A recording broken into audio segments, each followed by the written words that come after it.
a sec. Alright, sure. Okay, so this might be, this is day 5 for Monster Hunter World, and we've basically run out of endgame content. Actually, hang on, the game audio is a little bit loud. Excuse me. How do I, sorry. No! My apologies. I'm gonna try and turn the game audio down. It's a little bit loud on my headphones.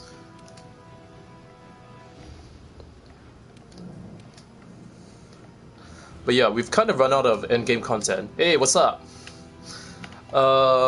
Today might be the last day that we do Monster Hunter World. Next week I might be trying something different just because we've kind of run out of endgame content on this game here. So at least until Capcom starts releasing more new monsters into this, I think today we're gonna go through the final. We're going to go through the last few Elder Dragons one by one in solo, since none of my friends are online. And yeah, we'll wrap up this game and I'll be doing something different next week. Oh, no worries, man. Thanks for dropping in. I'll see you again soon. See ya, Jinx69.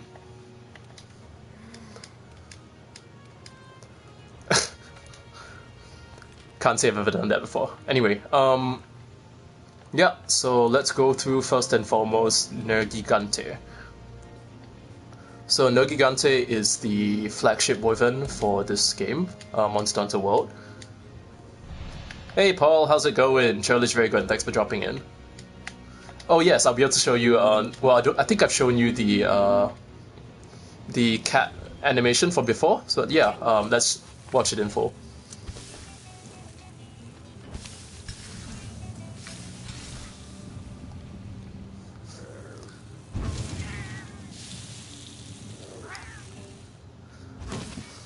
Never gets old. I wish they had different food animations depending on what you ordered, because you can combine different foods differently. So I hope that they would have the different animation depending on what kind of meal they cook to you. But unfortunately not. Also, I can show you this guy here. Yeah, the high-res steak is pretty good. So this is my favorite cat in the whole game, just because of his animations. So he blows on the oven, and eventually, like, he blows so hard that the fire spurts out and sets his tail on fire. It's pretty good. And watch him go.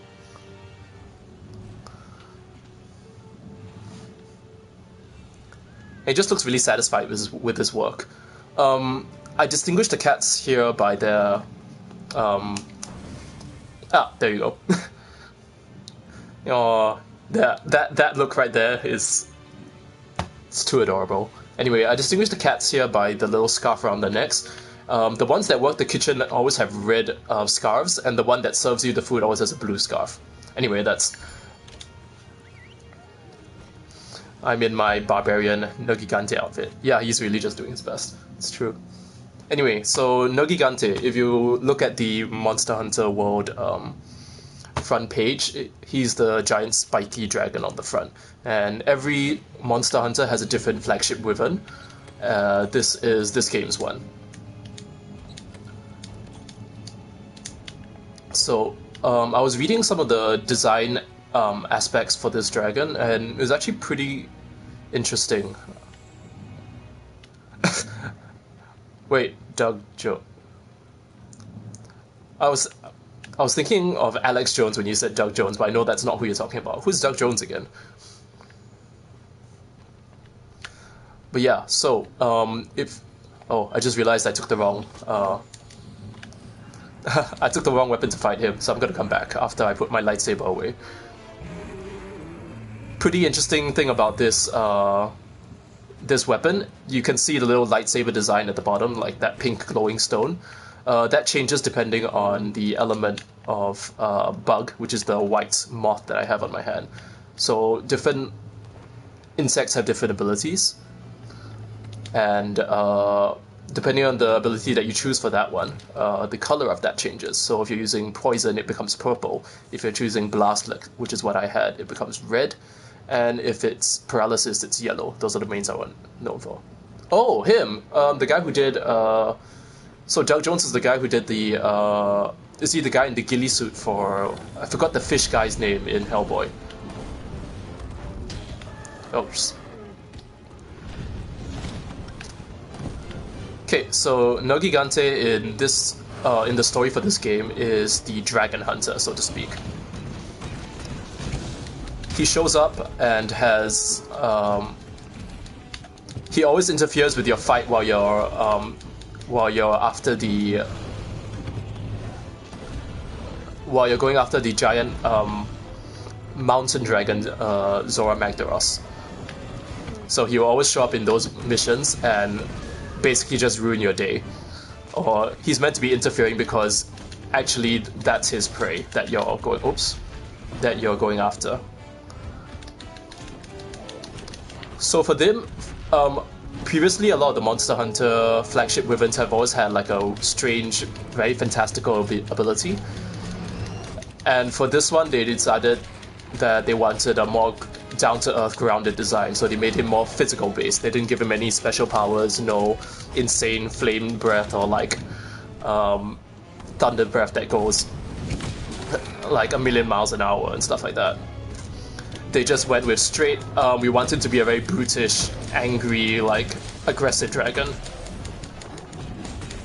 Which is what they came up with here. They also wanted the idea of regeneration for him, so if you can tell, he's a really spiky boy, and the idea is that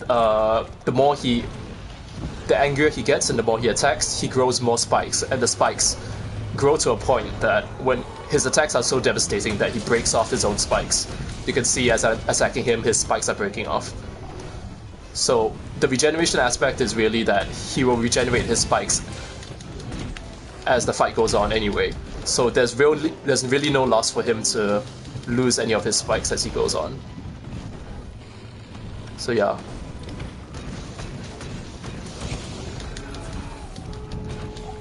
I also like that they gave him a really brutish, like, really aggressive upper body. Like he's got like he looks really jacked in terms of like his torso, which I think, and if you can tell from his movements, a lot of his movements are very aggressive, like with Wild Abandon. Lavio's Shell from Chrono Trigger. Again, I actually need to play through Chrono Trigger. It's another game I've not played through yet. Probably to my own detriment. Yeah, we'll do that on stream one of these days, I think. Although that might be a long play one. So we'll see how that goes. Yeah, there, I just broke his tail again.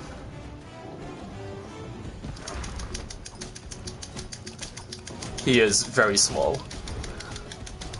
So anyway, that's the design philosophy behind him, and I must say I think they did a pretty good design. Especially, you can see that carry over to the armor designs that they have for the hunters. A key aspect design of Monster Hunter is very much how much you can actually wear the monsters that you hunt later on. So if this guy's been giving you a hard time and then you take like maybe a day or two to fight him over and over again and you finally manage to defeat him, and then you get to basically farm him and wear him as an armor, it's psychologically a very it's like a status symbol at that point, right? So the armor set that you see me using right now, the Battle Bikini, is Nergigante's set. It's meant to be very much barbarian design, so it's meant to look very savage. It's not meant to look very pretty, so I think I can, to some degree, I really like that about the design, that they, like, it goes into every single monster that they design, not just the monster itself, but also the armor set that comes off them. For example, the armor, the abilities that this armor set gives you, yeah, it's quite literally the skin of the dragon that you're carving up and using to wear as protection against the elements and future fights.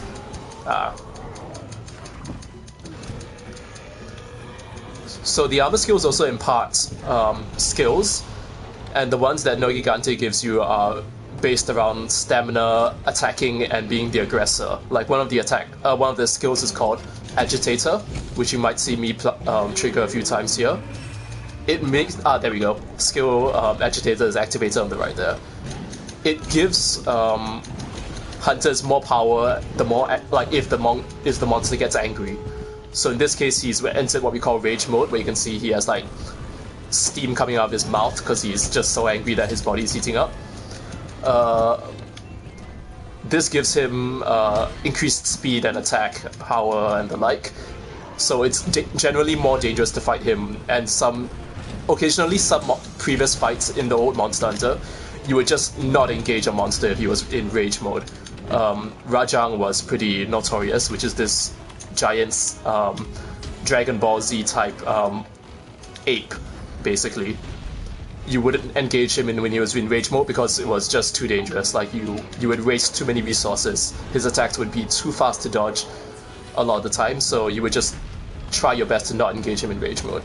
So this Agitator skill is the complete opposite, right? It's telling you it doesn't matter how angry this guy gets, you should always be attacking him. In fact, when he gets angry, that's when you should be attacking him even more so. So that's really what you can see here. Notice that as I'm breaking his spikes, the white ones disappear and the black ones start to come up. So the black spikes are softer, and when they harden, they become white, and that's when he can use attacks where his spikes just shoot out. So a lot of the attacks that you see have a powered up version, which is when he has his spikes on. They have slightly more range, I think, just because the spikes stick out a little further, and also he will break the spikes and they'll fly out as shrapnel, like a frag grenade, at the end of the attack animation, so it's really pretty potent. He does a dive attack in one of his, I think, one of the things which a lot of people end up dying to, especially early on fighting him, is he will roar, which will stun you, go up into this huge dive, which is really, really hard to dodge because the range is pretty insane. And at the end of it, even if you manage to dodge the... Oh, I didn't bring my bombs. That's a pity. Even if you did manage to bring... even if you did manage to dodge the initial strike, the spikes themselves would probably still kill you. Yeah. That's very much the case, I find. Different skills, different weapons have very different playstyles, and they push you towards different ways of playing. Let's say a hammer playstyle. What I just did is what you call a hammer stun, and it's what happens if you hit the monster too many times in the head. So hammer is very much like, it's meant to be a damage dealing / support weapon, because you have the ability to spin around, which will give you, where's that shiny? Ah, there it is. Which will give you, certain weapons have status effects like paralysis and poison, and they trigger more often if you have a fast attack. So hammer is one of those really heavy weapons that has a good amount of damage, but also has a fast attack because it has this spin right here. 1, 2, 3, 4. So that should help you trigger more status effects, but at the same time, it also has high damage if you go for the hit. And on top of that, attacking the head also gives like what we call hammer stun, where right at the end there you saw that he got knocked over and he was stunned for a few seconds.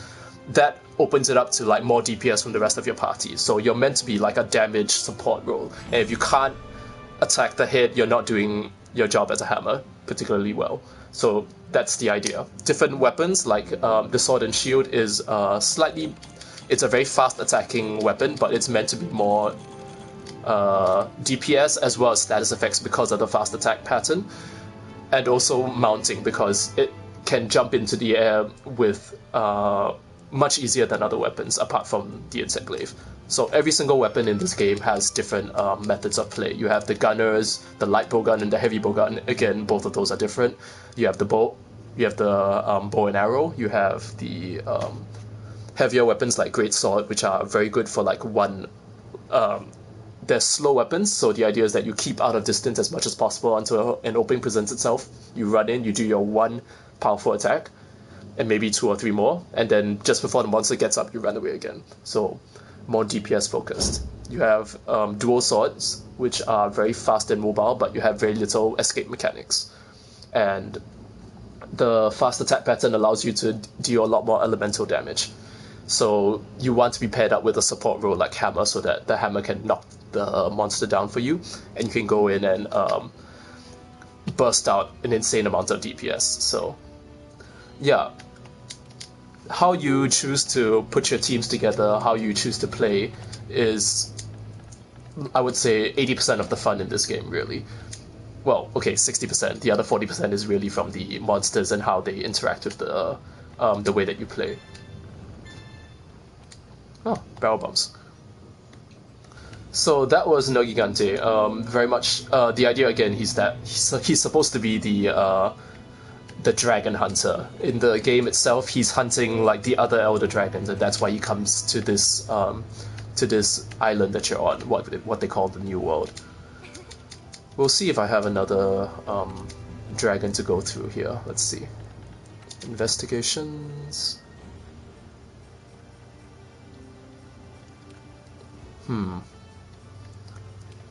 Okay, I'm gonna need to check my bounties. Give a sec.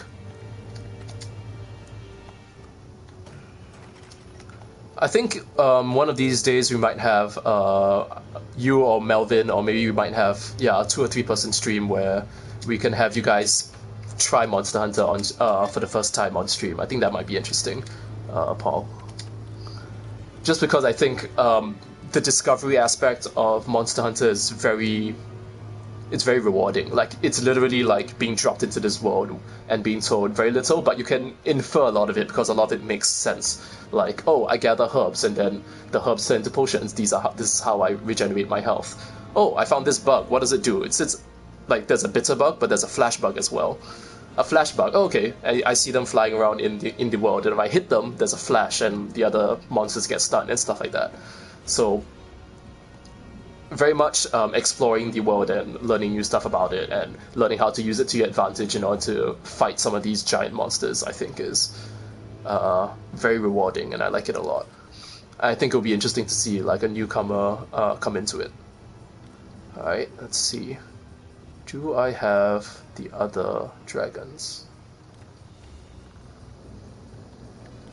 Alright, there's Val Hazak. Okay, I should probably do that. Val Hazak, where is he? There you go. Faint 2 times, 1... Okay, this is fine.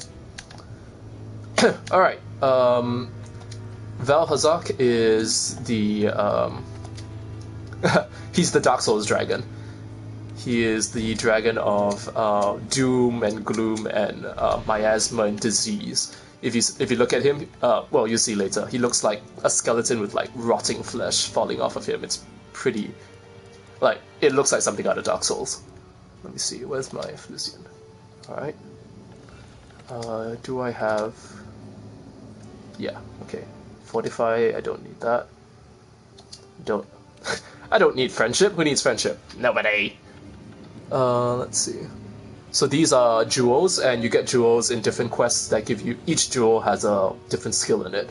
And certain pieces of armor will have slots that you can slot in, like Final Fantasy VII and Materia slots. So let me really quickly make a decision on what to use against him. Bleeding, Iron Attack, Resistance, Ice Attack, Dragon, sure. And Fortitude, no. Maintenance, Resuscitate, Centaur, Stealth, Botanist. Free meal, sure. Alright. Okay, so let's go and eat.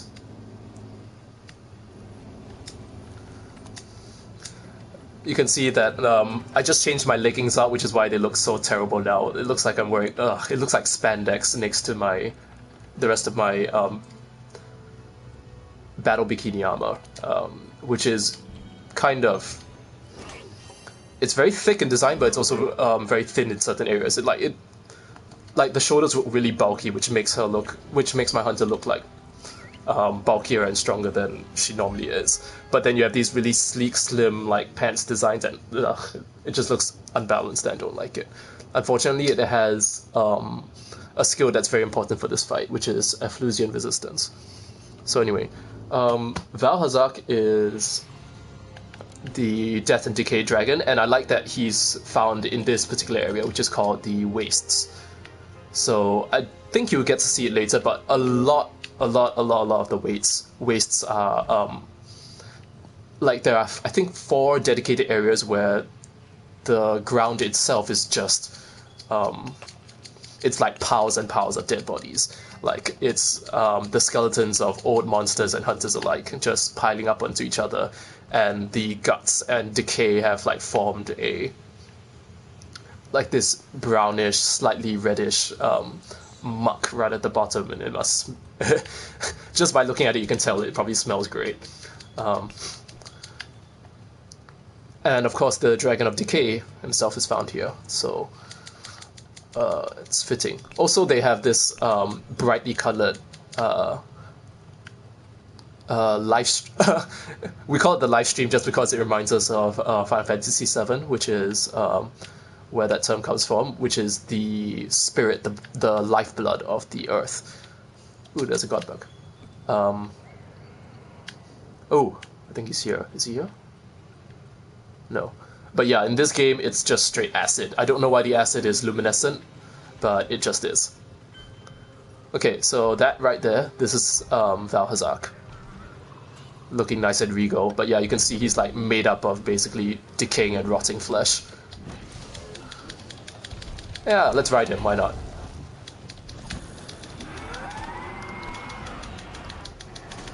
So if you can see, he's got a bit... Oops, not paying attention. Too busy talking. If you can see, he's got like a grey aura around him. That's a poison aura that will...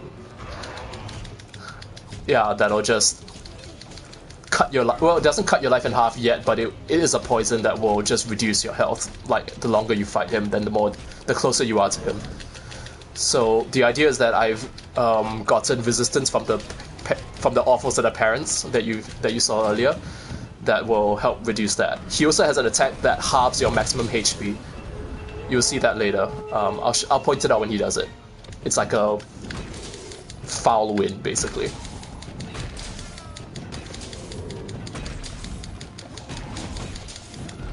So the deal with this fight is that he himself is not very damaging, like most of the time. Ah, you saw that?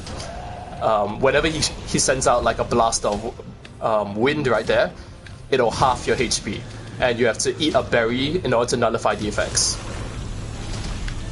That right there. That thing right there. So he doesn't deal a lot of HP damage to you, but he will deal like incidentally, just by being around him, he will deal damage to you. So the most of the damage that he deals to you really is from halving your HP, because if you have, let's say, 150 HP to start out with, halving it is 75 damage, and on top of that he's like, oh shit, I'm dead. That was a mistake, too busy talking. But yeah, he deals half your hit points of damage just with that, and then he will slowly drain the rest of it out of you. So a lot of the fight, especially the first time you fight him, is a lot of stopping and healing, and stuff like that.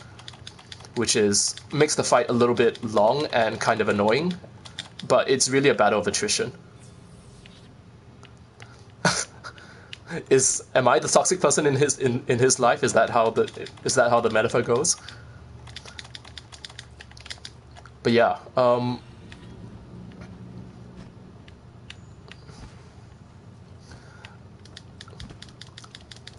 I think there's a lot of personality that can be added to monsters, just in the design and the way that they fight. So you might have a more cowardly monster, or you might have a monster that's more aggressive, or you might have a monster that's even more passive. Like there was a monster called Kezu, which is a white, very sluggish, slow-moving monster. And yeah, I always got the feeling that he was just minding his own business every time you attack him, and he's not very aggressive. For one thing, he's blind, so he works by scent and sound. So yeah, I find he was a very interesting monster to fight, and yeah, like you mentioned, there is a lot of personality to be gleaned from the way that you design monsters to behave in the world, and the way they interact with the hunters that come to fight them.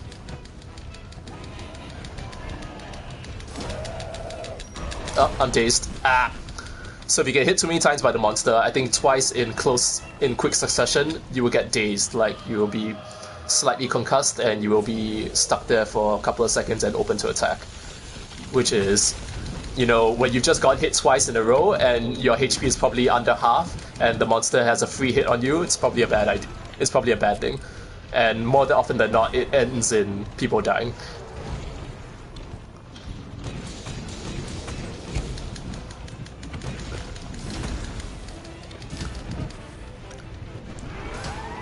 You can use additional status effects to help you, like paralysis and poison, but for Valhazak himself, he's not immune, but he has a good resistance to poison and paralysis both, as you would expect from a blight monster like him. So again, stuff like that.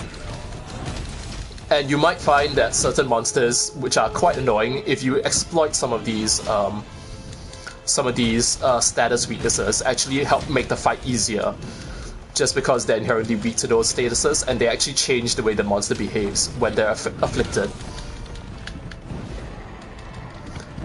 So for him, I believe it's mostly Blight, I think. Sorry, Blast, not Blight. Blast is a status where you apply stacks of... I think it's implied it's supposed to be explosive, like... what's the word? An explosive kind of liquid substance that you apply to the monster, and at some point it builds up enough that if you hit it, a spark will set it off and it will cause an explosion.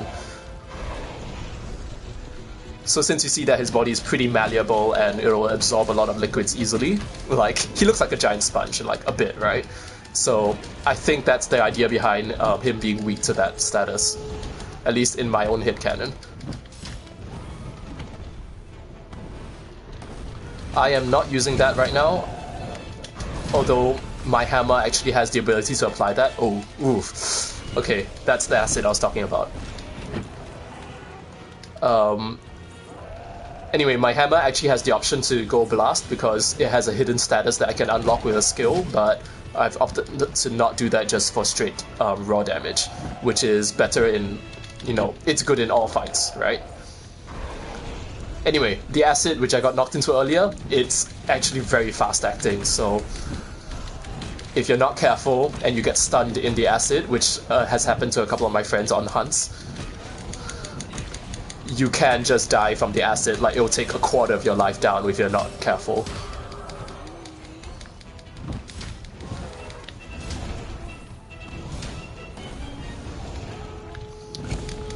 Ah, bad. Monsters also have this thing about hiding out in areas that they are immune to damage in. Like, he's immune to acid, I have no idea why. But, there are monsters, like in this game there is a monster that dives around and can swim through magma. So, it'll often hide out in the magma for extended periods of time where you can't hit it and just like lob fireballs at you, which is really annoying. So you have to try and get it out as much as possible.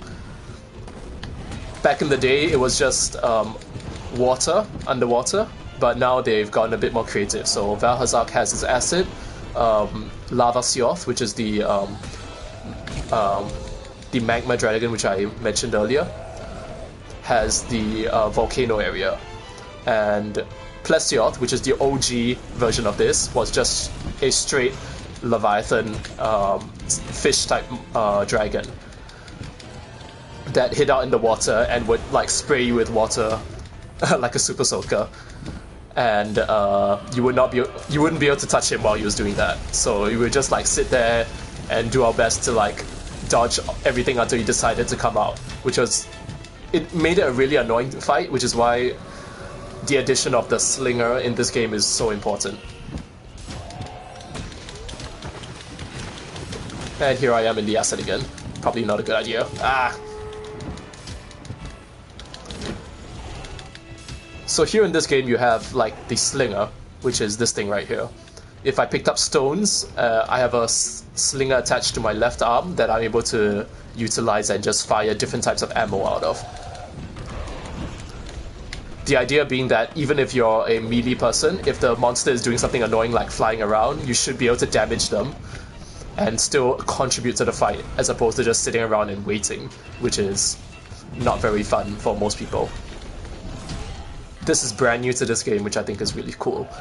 It also gives you the opportunity to play around with different ammo types. So in and around the world, you will come across different things that you can pick up, like plants you can harvest, some which are just some which catch on fire, which will help you in areas with flammable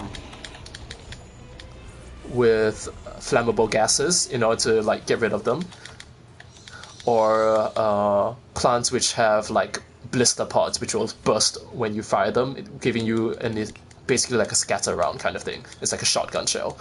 So again, even with the slinger ammo, where you harvest the ammunition from out in the wilderness and how you use that against different monsters there's a lot of creativity there. So look at this. Okay, so this area has a lot of poison, which is that yellow mist which you're seeing there.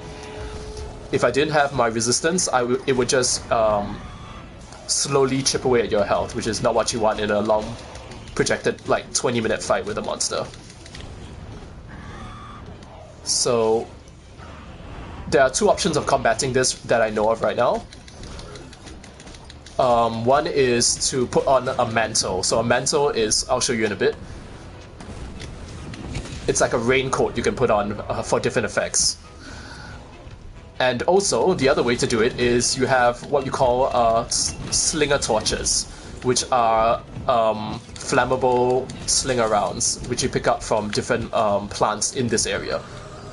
So the idea is that you fire into an area, it sets the gas on fire, and you don't breathe it in that area. So it will actually persist as like a mini flare on the ground. And around that area, the poison effect is just nullified. So even if you don't have a raincoat on, or you can still nullify the effects of the poison and mitigate the damage that it's dealing to you if you know how to play smart. So okay, I'm gonna take this potion and I'm gonna show you one of my favorite mantles. It's the most important mantle in this game. It's called the Bandit Mantle, so it's this thing right here. So mantles give you a different bonus depending on what type of mantle it is. So this one it's a money-based mantle. So I can't think of a scientific reason for why it does this, but what it does is the more you hit the monster, there. I just picked up a dragon pod which drops from the monster from the dragon himself, and that will be a slinger ammo. So you can see at the bottom of my screen it says dragon pod. So these are bits of the monster that have flown off that you can use against them, and the idea is that they're kind of weak to their own inherent like shrapnel. But yeah, the Bandit Mantle, as I was saying, you break off more bits of the monster as you go along, and these scales and the like can be sold for money. So it's a money-making mantle. You can only use it for a limited period of time in every mission, and then it has a recharge rate. But while it's active, you can see that occasionally the mantle will glow golden, and the monster will drop a piece of themselves that you can sell. There, right there. So you can see that there's a golden drop on the ground there, which I'm going to pick up and get burned as a result. Oh shit. That's also a thing about Monster Hunter, is that different parts of the Wyvern, depending on the type of weapon you're using, whether it's a blunt weapon or a sharp weapon, have different effects. So I was attacking his wings, which are not good for blunt weapons. Like, blunt weapons ideally want to go to places like the legs or the head. And there you will get additional damage as well as not bouncing off. Because if you bounce off, it actually interferes with your moveset. There goes another drop. So like this is a full moveset, and if I manage to complete it, it does a lot of damage, like that.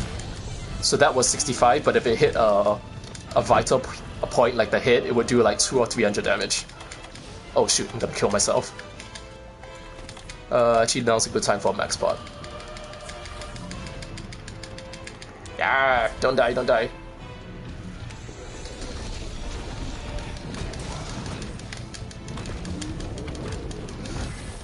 So there. You can tell how well you're doing by the numbers that come up when you attack, which is also a brand new thing for this series, because back in the day, you had no idea how much damage you were doing. You just had to go by faith that you were doing, you know, okay damage. Did something else just come out? Oh no, nothing else. Alright. Alright, let me get rid of that. Yep.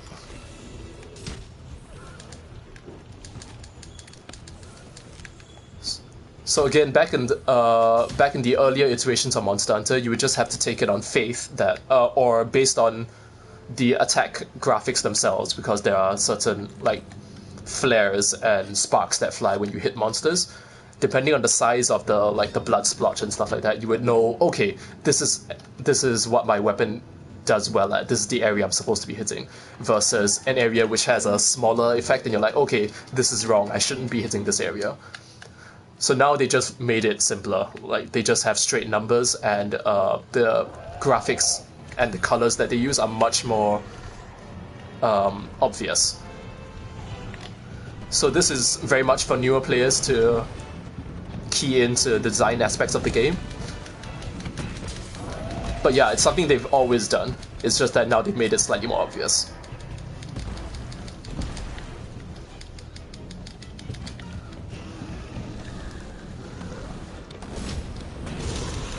So there, that was a... You can see the numbers came up in gray, which means, yeah, it wasn't a particularly vulnerable area to attack. At least not for this weapon.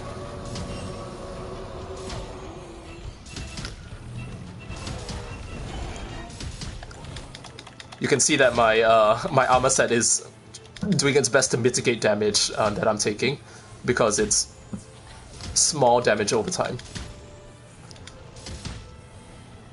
Actually, he's going to sleep, so I think I can do a cool thing. Because I forgot to... Oh wait, I'm still in combat. Ah, damn. Maybe I can do it with the next dragon. But yeah, I didn't bring bombs with me. So normally when a dragon goes to sleep, it's a perfect time to bring out explosive barrels, which you can set up and blow in order to deal like a sizable amount of damage. And especially because if you wake up a monster, or if you attack a monster when it's unaware, that first hit that you deals it used to do like two or three times like the amount of damage, but I don't know if that's the case anymore. Anyway, let's try it. Here's his head. There we go. Oh, he didn't like that. Yeah.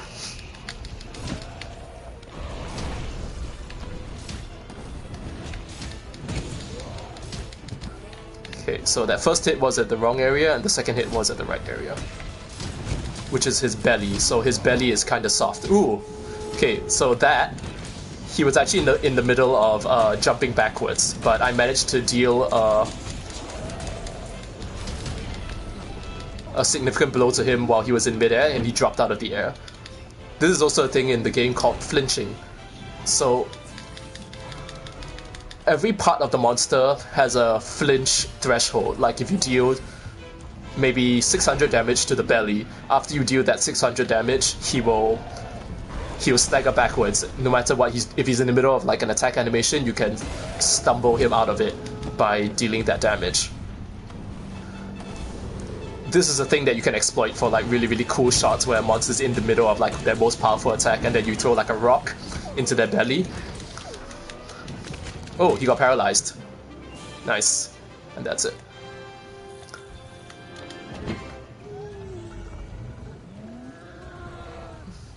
So,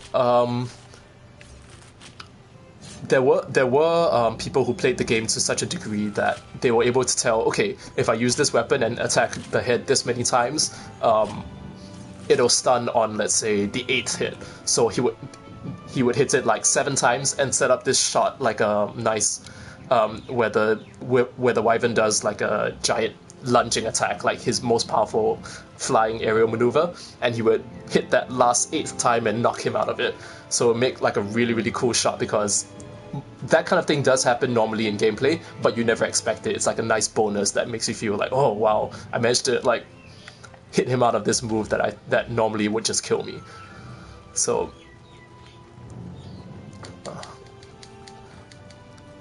sorry. So that aspect of the fight is also another thing that it's rewarding if you were to go that deep into the game and can actually exploit that to the degree that you know, okay, in the middle of the fight I've hit him this many times, so this will hit him out this maneuver that would normally I would have to run away from, and stuff like that. So having a deep, like you said, a deep system with intuitive gameplay that is very rewarding for going further, like much deeper into the game, is very satisfying. Oh, I got a new trophy. It says Franchise Hunter. Okay, so that was Vaal Hazak, and I think I can very quickly go through the have a look at the armor sets for at least the wyverns that we've killed for now, because I don't know if I have access to the other dragons that I can kill apart from the optional quests.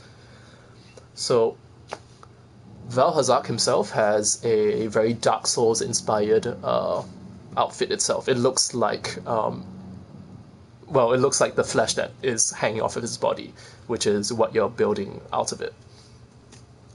I had a complaint that a lot of the endgame gear for female hunters, which I'm playing a female hunter, a lot of it looks like bridal outfits because there's a whole bunch of veils, and I don't know if I agree with that. I can see it, but I think I'm alright with it. Yeah, no worries. Thanks for coming back. We finished up that fight scene, and let's take a quick look at the armor sets over here. So what we just fought was Vaal Hazak, and this is his armor set. Give a sec. There we go. So yeah, a lot of spikes, a lot of bones, a lot of like dark hanging wardrobe. It looks like it looks like an emo kid's wardrobe turned up to 11, basically. And this, which if you can see, the headgear itself is like, this looks, I don't know, it's like vaguely Victorian era, with also like chainmail and stuff like that, so it's pretty cool. So anyway, we also have, where's the other one? Nergigante, which you've seen me wear. This is the full set, which is very spiky, very barbarian. It's like a hunter-gatherer kind of thing. Ooh, what's this? Nice, I got a spike helmet. Ah, Unknown Skull, okay, and it gives handicraft, interesting. Anyway, let's see. The final, the last boss just popped up, so I might just decide to go for him right here. Yeah, I think let's do that. In which case, I am not going hammer. I will show you the Insect Glaive, which is a new weapon that I've been training for the past week, and I quite enjoyed the new iteration of.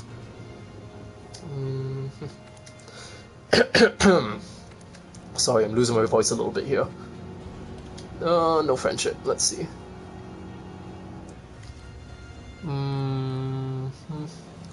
Let's see.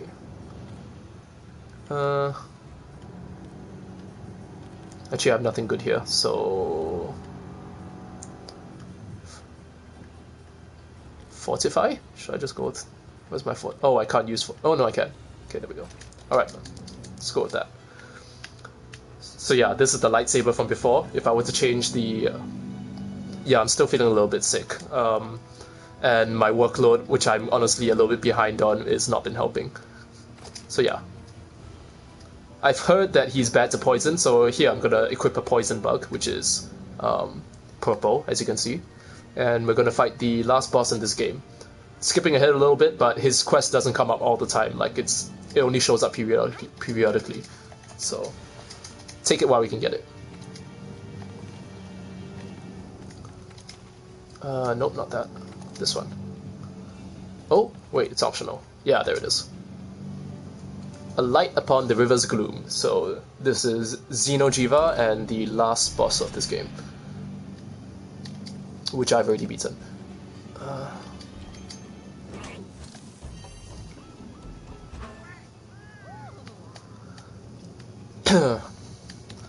Okay, so unfortunately this is not a very interesting fight, so I'm gonna have to think of interesting things to talk about while we're here. I'll give you the backstory of this dragon as we go along, at least in the story, but story-wise, Monster Hunter isn't one of the stronger games. It's been very good about world building, just through the design and the way the world interacts with all the other elements in it, but from a pure like narrative perspective, it's not great. Okay, so I'll let the cutscene play out and let's look at the big laser dragon.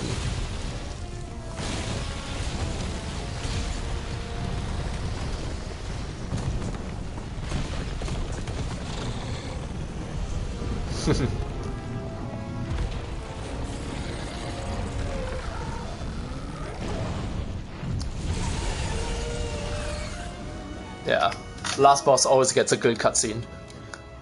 Unfortunately, you have to sit through it all the time, like every single time you fight him, and his fight is not short, unfortunately. He's got like a ton of HP. So anyway, this area that you're seeing, this crystal cavern kind of place, is where they hypothesize that the elder dragons are going to die, like the place that they go to die. And what you're seeing here is the crystallized form of their energy, like their life essence after they die. Now, the story behind Xeno'jiiva, this guy here, is that it's a type of dragon that incubates in the life essence of previous elder dragons. So this is what I'm fighting here. This tiny thing, this ginormous thing here, is actually a baby. Oh man, I need to get the. Alright, I need to get my bug. So yeah, this is just a baby version of the of this particular species of dragon.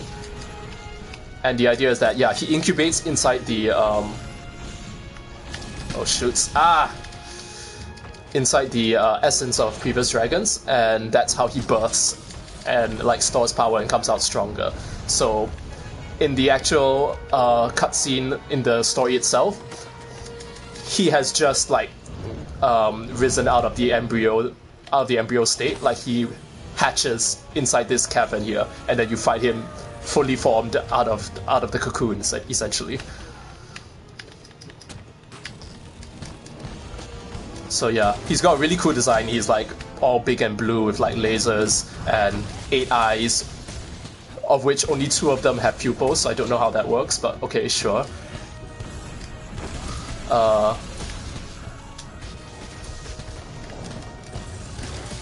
And like unfortunately, the rest of his fight, like despite the really really cool design and he's got some really cool attacks, he doesn't have a whole lot of interesting mechanics in the fight itself, which is why, like thematically, I think that was by design, in order to make his fight passable by most of the casual newcomers to the series.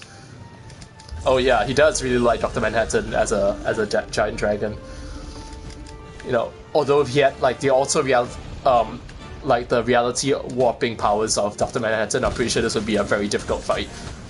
As it is, it's just kind of long and annoying. So,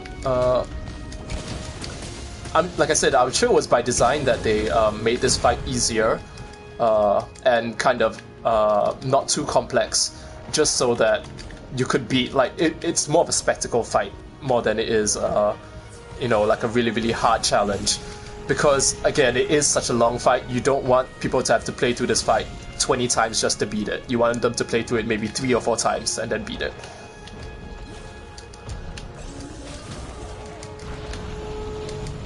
And even in the past, in the old Monster Hunter games, large dragon fights have always been like the hardest thing to program and to make interesting. In the early games, there was a dragon called Lao Shanglong, which is a big, old elder mounted dragon, essentially. And it was a very impressive fight the first time you see it. Like, you fight him in a giant valley, like the Grand Canyon, and he takes up the entire width of the canyon. So he's a very impressive looking dragon, but unfortunately the fight was really just run around, shoot him with like a bunch of ballistas, and like jump on his back and stab him a whole bunch. Not very interesting, unfortunately. It was like a 20-minute fight that you could fall asleep while playing, which actually happened more than a few times, I will admit. There was a giant hermit crab fight. I forgot the name of the giant hermit crab, but it was like a watchtower. So it was a giant crab that stood up on its long legs, and you would have to like attack it in its legs in order to get it to fall down, because it's like this huge thing which you cannot touch.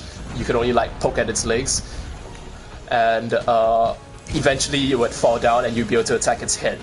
And again, not a very interesting fight, just because it's a lot of these fights, they have to give the monster a whole bunch of hit points to justify the size of the dragon, and also they couldn't make it like they couldn't give the monsters very fast or complex attack patterns.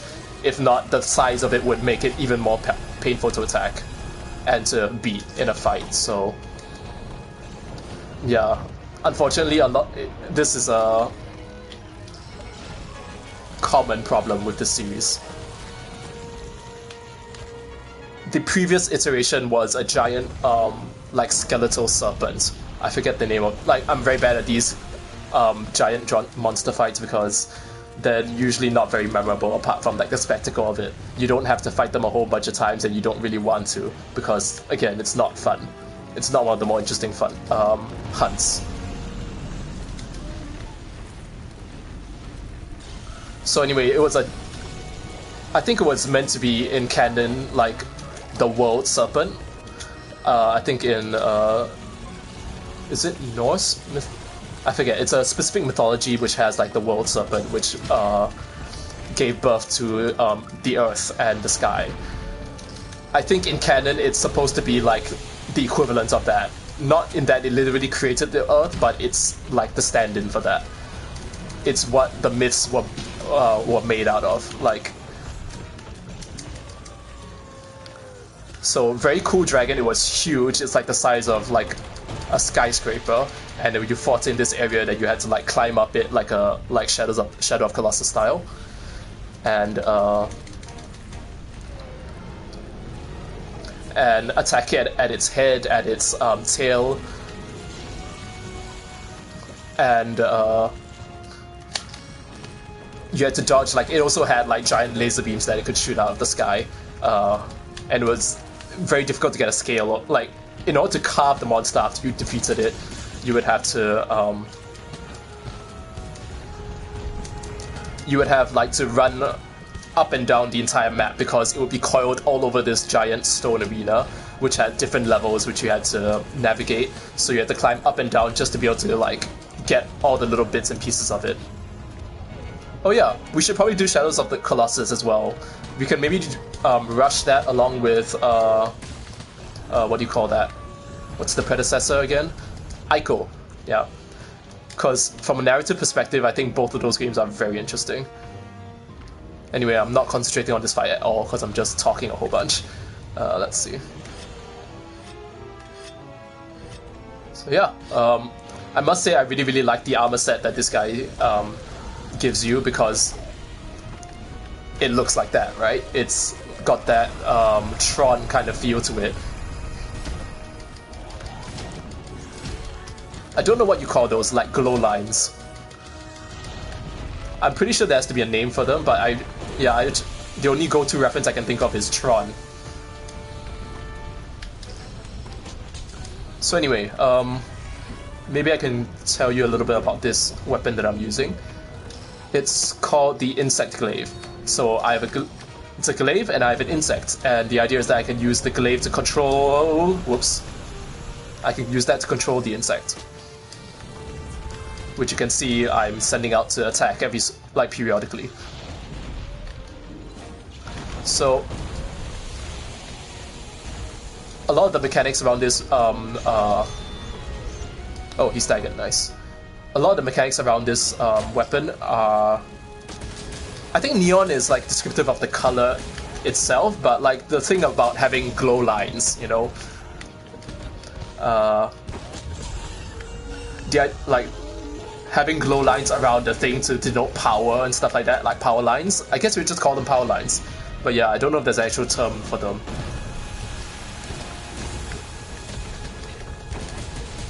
Anyway, as I was saying, so I have an insect buddy, and the idea behind this weapon is that it's like a insect commanding stick, right? Which I can also use as like a lance type of weapon. And it's built around essences. So as you can see, whenever I send out the bug, occasionally it will come back with a color. So like, okay, I just hit a thing, it came back. Oh wait, they get to see what color it was. Anyway, below my health bars, you will see like 3 diamonds, which are different colors: red, white, and orange.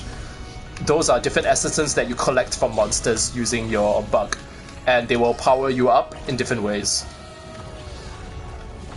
You need to refresh these every so often, and you get them by attacking different parts of the monster. Like if you attack the head, you get the red one. If you attack the body, like the defensive part, you get the orange one, which gives you defense. If you attack their wings, which gives them speed, you also get the monster speed, which is the white essence. And red is usually from like the areas that that they attack you with, like their head or their claws, or occasionally their tail. So that will give you like more attack power, and actually changes your moveset a little bit. It gives you additional hits when you attack with them. So the idea is that you always want these to be up and running whenever you're fighting a monster, because it just gives you so much more value for your hits. So that is the hand, and it gives me speed. So now I need to hit his leg. Let's see. No, come back. So that gives me the orange one, and I need to hit his head or his tail. Whoops, I'm on fire. For the red one, which is the most important one. There we go. And I'm still on fire, so let me heal first before I go into attack. Right. This weapon is very much about aerial combat. So you can see that using it like a kind of pogo stick, I can jump up into the air and launch into like a series of aerial combos. So normally you would do what we call mounting attacks with this weapon. So every monster has a mounting threshold. Like if you deal a certain amount of aerial damage to them, you can jump onto their back and slowly hack away at them, which is what you saw earlier with like the other monsters like Valhazak and the Gigante. This monster unfortunately is way too big to actually mount, so I'm just using it as a way to get around him because he's so big, but the insect glaive is so maneuverable just because of the aerial attacks. I use it to like dodge most of his attacks, and it makes attacking him pretty trivial. It doesn't have the best damage because it's ideally almost purely a support weapon, but for this fight it just makes the fight a bit more painless. Ah, no! Okay, dodge that. Also, a thing that they added in this game, which I find is really, really cool, is that you can do that, which shoots out a scent marking onto the dragon. If you hit the dragon with it, your insect will fly out and constantly try to attack that area of the monster. So it's like you and your buddy, like the insect and you are both fighting the monster at the same time. So it's like a buddy twin attack, which is really, really cool. You will also see little specks of like, look up, you can see purple specks of like fireflies. That's status effect dust. Because like I mentioned before, you can see that my glaive is purple. That indicates that my bug is poison based. So he will leave behind like little clouds of poison that if I attack will burst and actually help with the fight. Like it will deal that status effect to the monster. There. I just triggered the stagger on his arm. So I've heard that this guy is weak to poison, so which is why I'm using that. And I've seen him get poisoned once, but I didn't see the second poison. It's a bit hard to tell sometimes, but you can tell by watching the dragon's mouth. Once he's poisoned, he will start like drooling purple liquid, which will tell you that he's poisoned. He will also take damage over time. The normal one that a lot of people use is Blast, which is the thing which I explained earlier, where you apply a explosive substance to the monster, and if you blow up the dust, it deals additional damage. And the damage is, I don't remember if it's chaos, meaning that it's not affected by regular elemental defenses, but yeah, it normally gives a nice boost to your DPS as you're going in. So this makes this weapon very interesting to play, because now you have to keep track of your let me hide behind the crystals here for a bit while I resharpen. You have to hide. You have to track the essence of your insect, because you have to make sure that's up at all times as much as possible.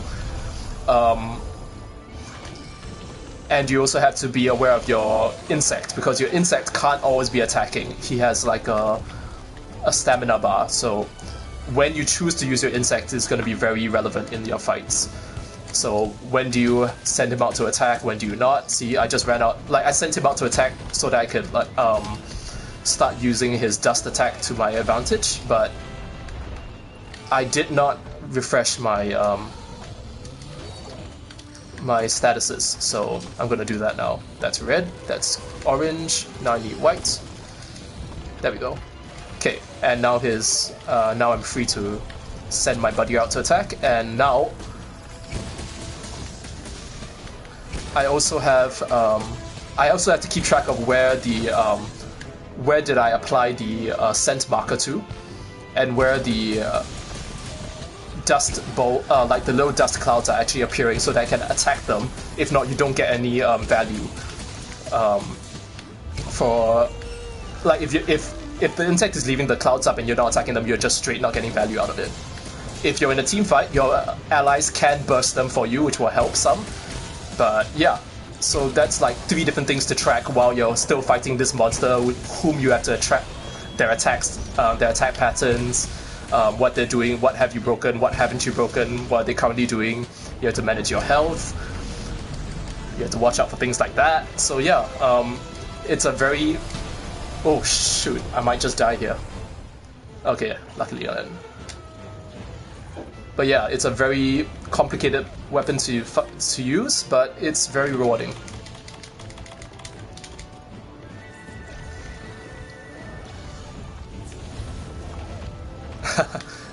Yeah, my I mean, my insect is his own person, right? So he's gonna do him. I just have to be mindful of his schedule, that's all. Give a sec here.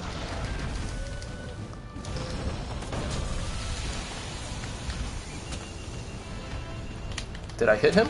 No, I didn't. There we go.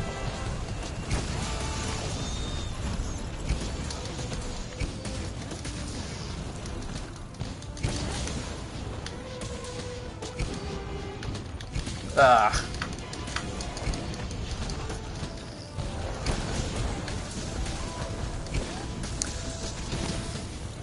I must remark that I'm actually using a lot of the aerial attacks, which actually don't have a whole lot of damage. Oh shoot, I need to pick up something. If not, he's never gonna come down. So this is where you need like slinger ammo, which I have neglected to pick up. Because now that he's flying, it's a lot harder to attack him.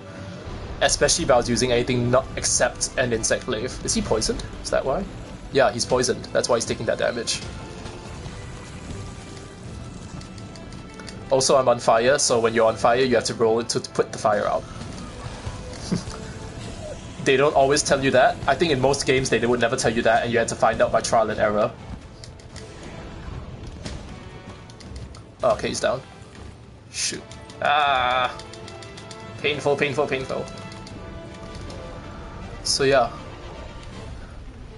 This fight is about already 20 minutes, 15-20 minutes long. So yeah, he's kind of annoying to fight.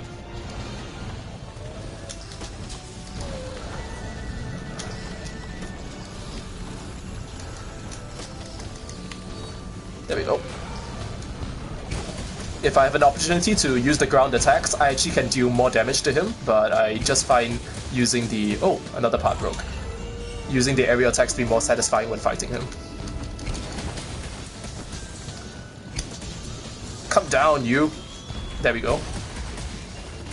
So that's like a classic stagger thing. And his stagger, I think his thresholds are lower than most monsters just because they know that you need to interact with him a lot more so than other dragons, just because if he's too big and hard to interact with, it's really hard to A, dodge him, B, stop his attacks. So I do believe his like stagger thresholds are smaller than most other dragons.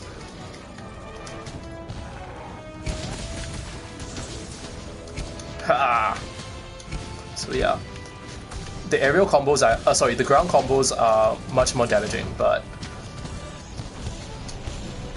I mean, if you can just like stay in the air the whole time and never come down, why wouldn't you?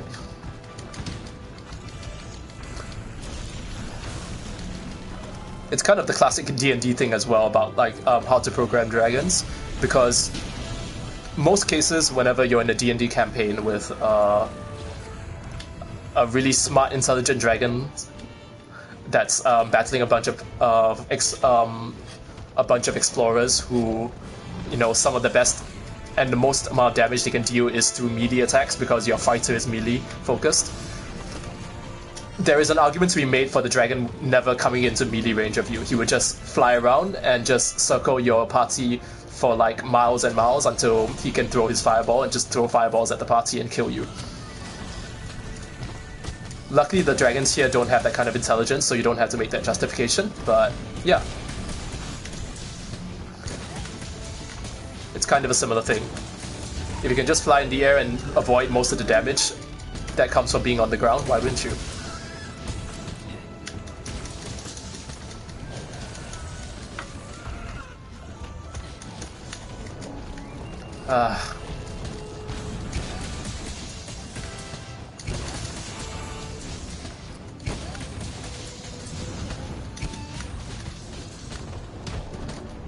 Oh, I should probably be trying to cut off his tail as well. Certain dragons have breakable parts, and if you're using like a cutting weapon, you can actually cut parts off of the monster, like the tail. So I've been neglecting that just purely for damage, just because it allows me to concentrate on talking a bit more, but maybe I'll try doing that. Anyway. Oh, he died.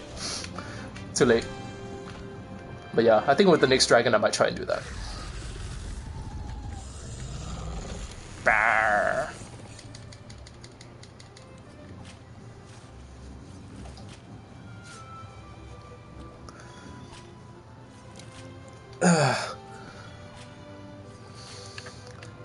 My cat's also helping. Oh, I think I might have shown it in the previous stream of this, but my cat has the best armor put on, which is the Val Hazak one, where he actually just becomes like a skeleton. You can see, yeah, you can see his ribcage there earlier. It's my favorite armor for the cats so far, but in future DLC we should be able to see more.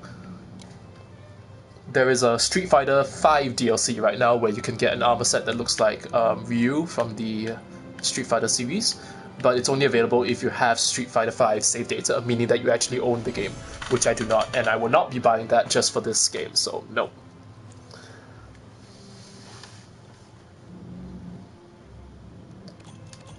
Oh yay, I think I got his gem.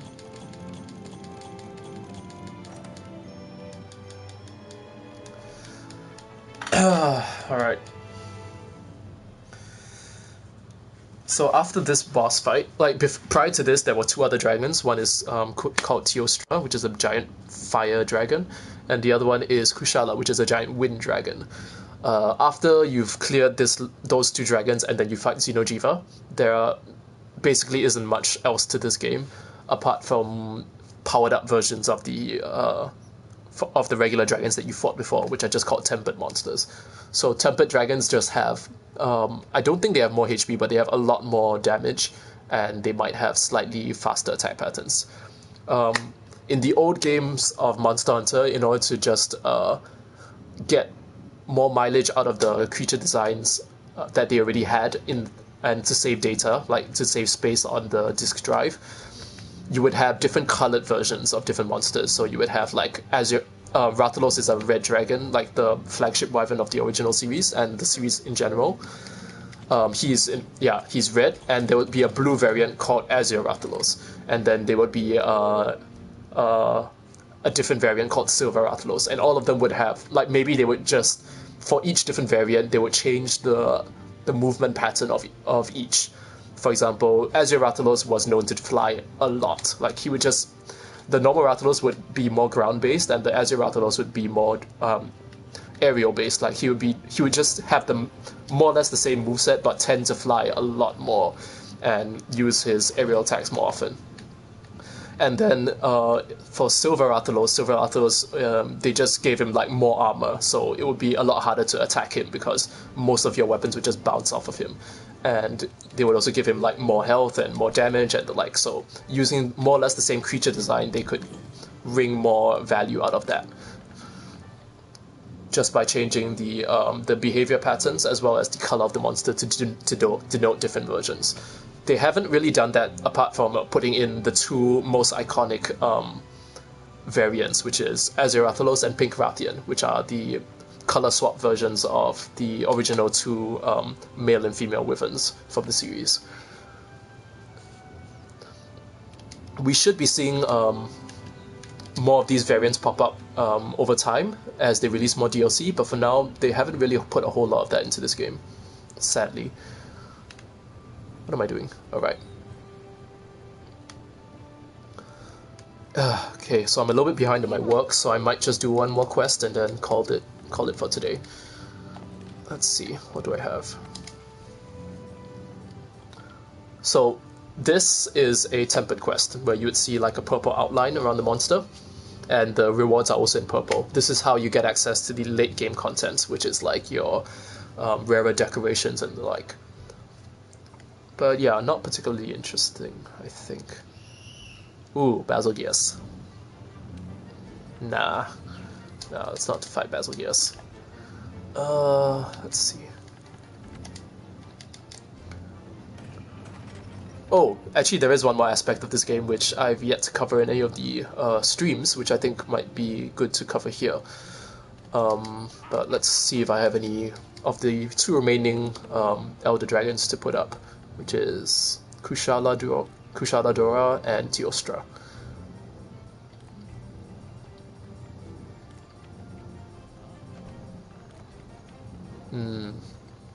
Doesn't look like I have any quests for them.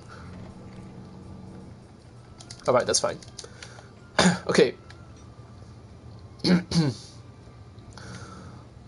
Now, okay, so for the last bit here before we go off, let's take a quick look at arena quests.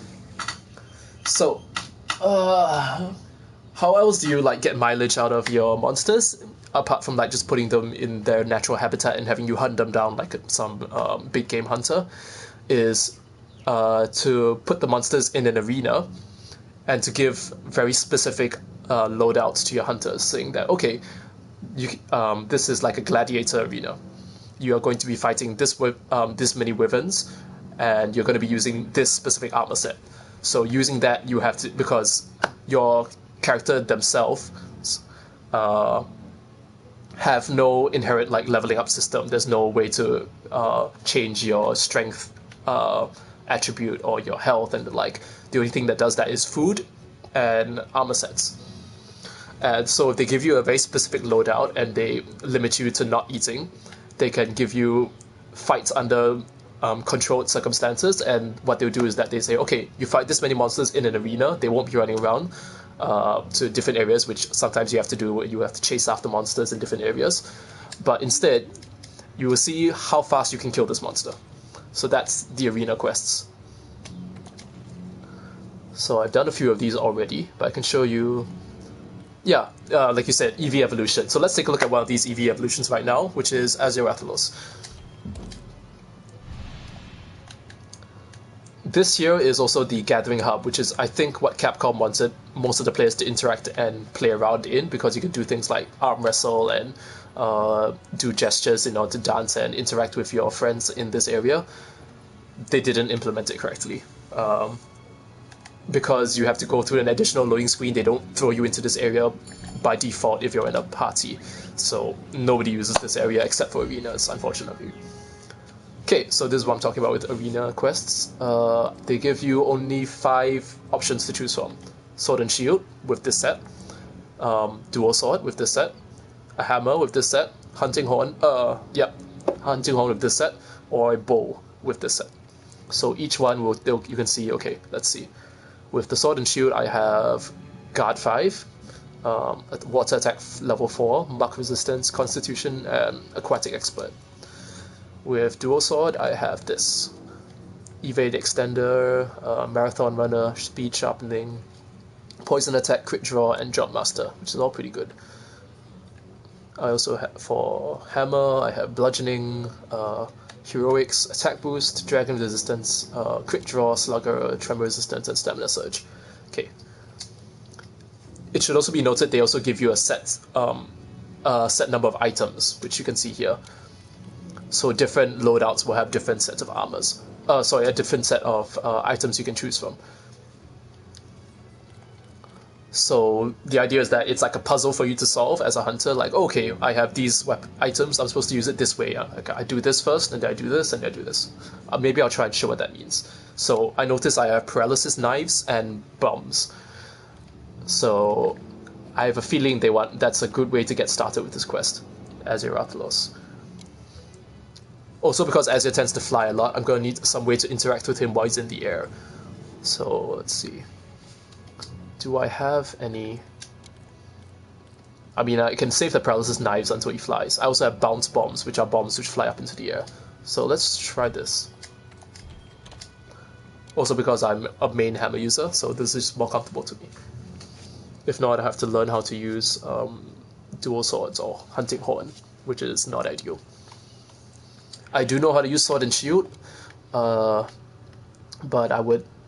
I'm not particularly good at it just yet. Okay, so that's Azir.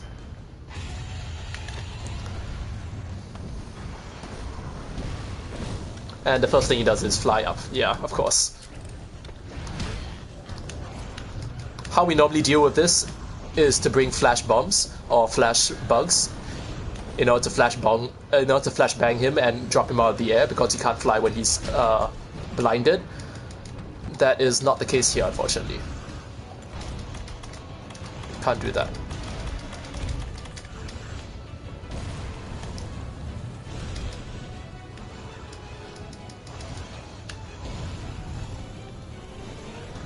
You know what?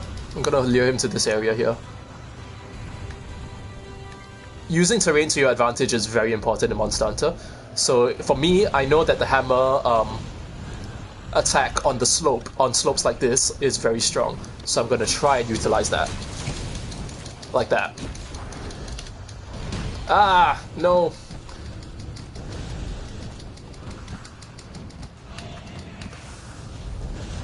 Ah. You little... I've said this before, but it doesn't matter how big a wyvern is, it can still be big. It can still be a little shit when it attacks. Like, just be generally annoying. Oops. I don't know what happened there. Like, I got hit in the fire and I think I ran out of stamina, which is why I stopped and did not do anything. Oh, Vitality Mantle. That's actually important. Okay.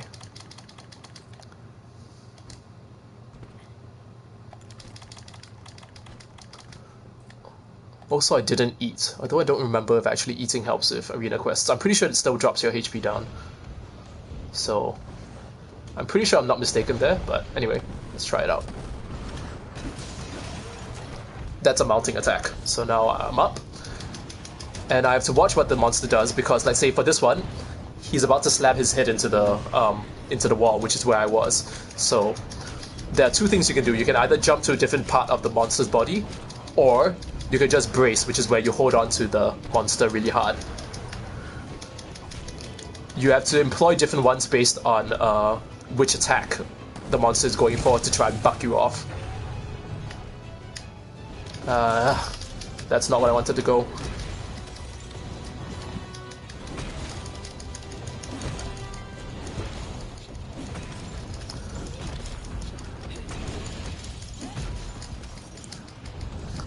Alright, thanks for popping in. See you again soon. I'll probably see you on Friday if I can come by. I probably can. So if you'll have me, I'll probably want to be on stream on Friday as well. Also if I'm feeling well enough and I finish all my work.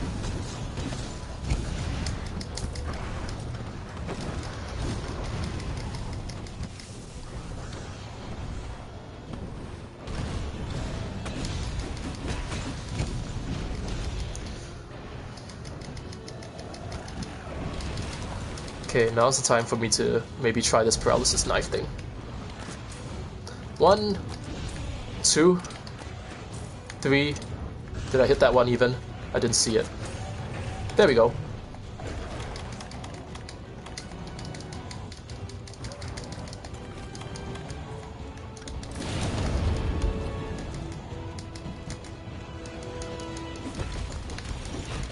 Okay, that didn't work out so badly. Ah. Ah!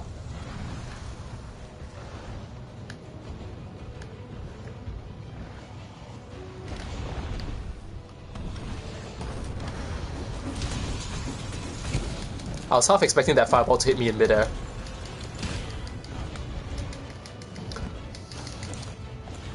I misjudged that attack.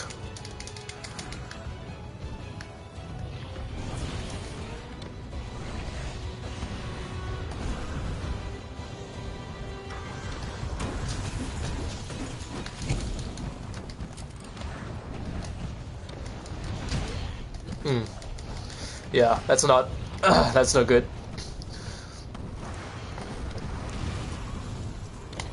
One thing that you have to learn how to do in this game is learning how to use the invincibility dodge, but you can only do that with your weapon sheathed. And oh, I am so dead. I am so dead. Ah, no. Okay. Thank God he's exhausted. If not, I would be so fucking dead. Come at me, bro.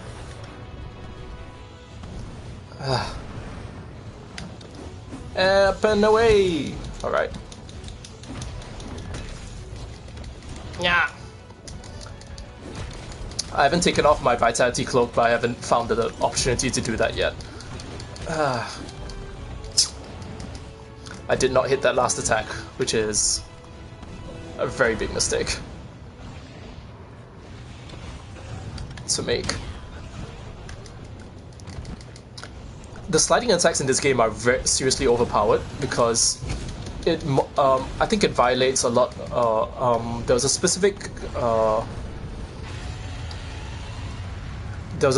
design idea when it came to weapon attacks in Monster Hunter, which is I forget the name of it now, but basically motion value. So the idea is that, I could be wrong, but if I'm not wrong, different attacks have different motion value based on how long the attack takes to do.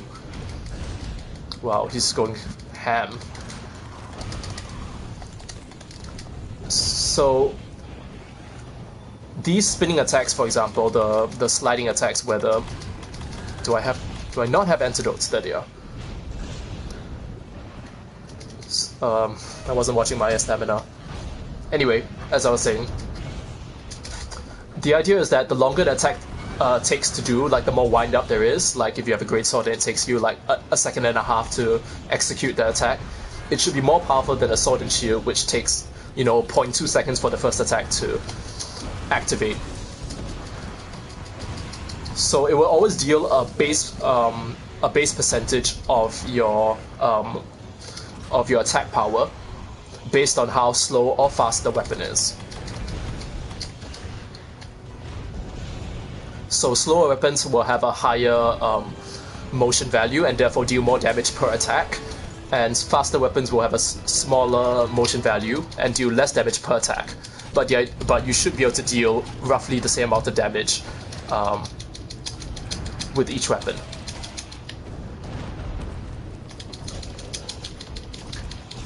But as I was saying, the slide attacks have a very fast attack time and deal like an insane amount of damage given how fast that they are for the faster weapons like hammer, for example. So it's really overpowered in this game, in my opinion. I don't know how I feel about it in general, overall. But it does help with certain fights. Like I've seen, there's a video going around of a 1-minute kill for Nergigante, and that's probably due to using the slide attacks. I haven't watched it myself, but I have a feeling it's because of that. That's my antidote again.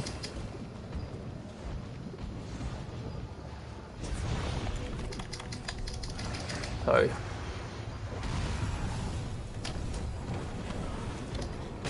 See? Like that. So that, I think like if you were to count this instance of fighting this dragon with this sharpness right now, which I have yellow sharpness, I haven't sharpened yet. So the hit would deal like 45 per hit, and the last hit I think is like 120 something. Which is it's way higher than you would expect for a weapon, for like an attack that fast. Okay, please let me sharpen. Please? Ah! No.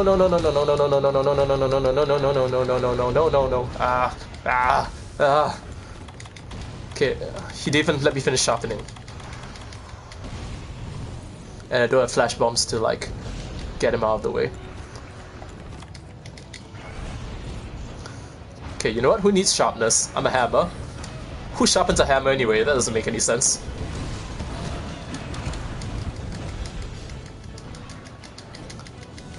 Get off. Yeah, so what I mentioned about Azeroth flying a lot, yeah. Makes it really annoying to fight. Just because they have so much more mobility, and the hitbox for you as a melee character is a lot harder to deal with. It's pretty much smaller for most intents and purposes. Yeah. Stay there. Let me do this thing. I just want to like no. Okay, maybe now that he's not rage, he'll actually let me sharpen my weapon. Yeah, you just sit there and spin. You can also see that he's drooling and a lot slower, which means he is exhausted, which is a thing that certain weapons have. Mostly the blunt weapons, but like Sword and Shield, for example, where you can use your Shield Bash, also has that. So the more you deal that kind of damage to them, the more they will get exhausted. Oops, watch out for that. Which will help you, like, where you really need a breather, which I did there. Okay, not gonna get that now. Come on.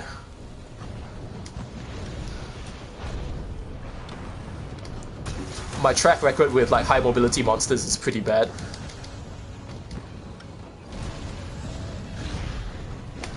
Oh, come on. Son of a... That poison attack. That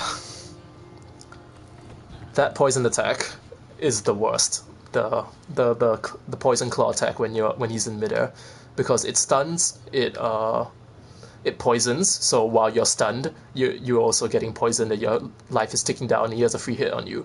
And because I can't eat, for some weird reason, because I can't eat and I don't have access to max potions, it's basically a one kill. Oh wait, I do have a max potion.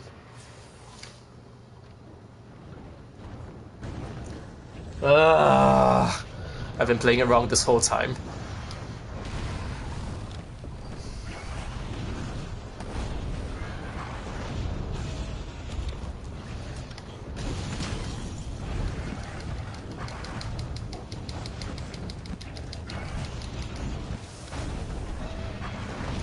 Come on.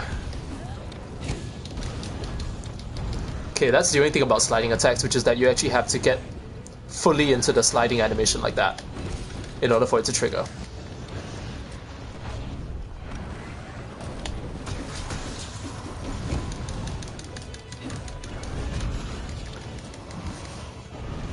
Okay, that was a pretty good trade-off. I managed to hit him and he didn't hit me.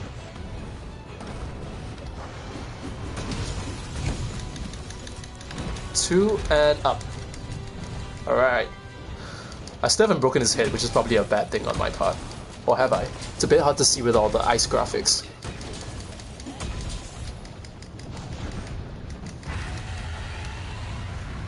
Okay, now he's gonna fly. Yep. You start to see like attack patterns for certain monsters, like when they go into rage mode and stuff like that. Uh-oh. Ah! They start to become predictable, so you know more or less where you have to be standing at any given moment. Okay, am I just stunned here? No, I'm not. Alright. I do need an antidote.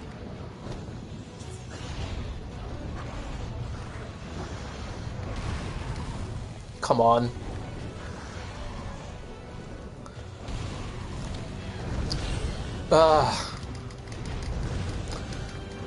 It's the worst. Yep, and now I'm stunned.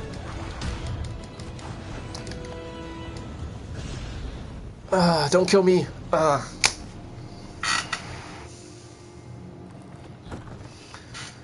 I forgot you have. I thought it was game over. I forgot you have multiple retries with this game, with this quest.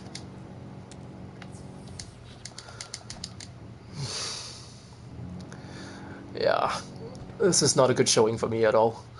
I think I'll call it after this fight.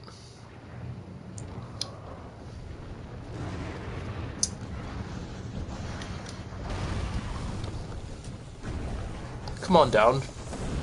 Yeah.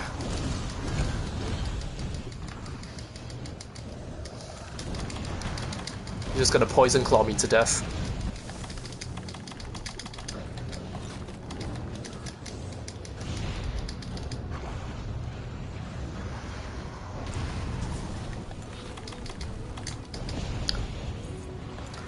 Alright, let's try using the barrel bombs. And also this Vitality Mantle, which I sorely am in need of. Oh, he's finally down. And of course.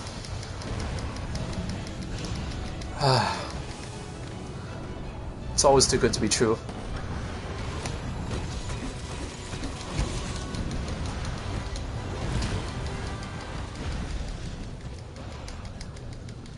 And I'm stunned again. Alright. Please tell me you're dying soon.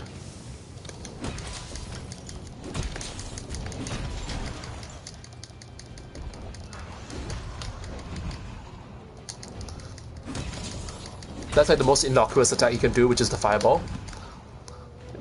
It's like in Street Fighter where your opponent opens themselves up to attacks when they do their projectile attack.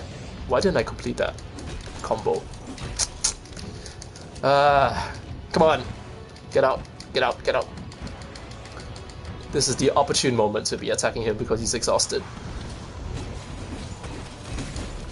And instead I'm wasting it.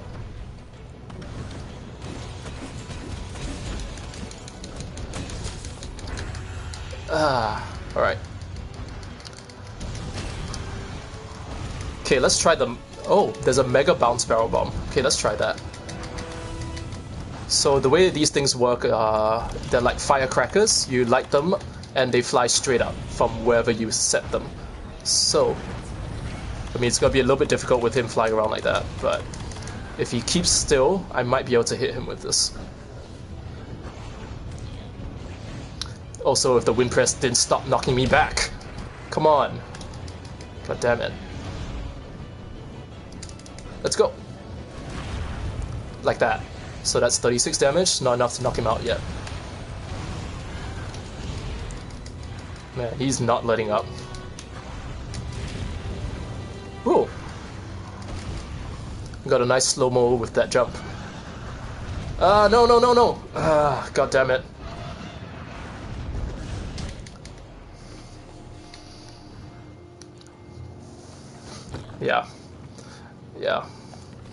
I probably deserve that. And I'm out of max pots, so now I'm on my starting health. So let's see how this goes. I should probably whetstone.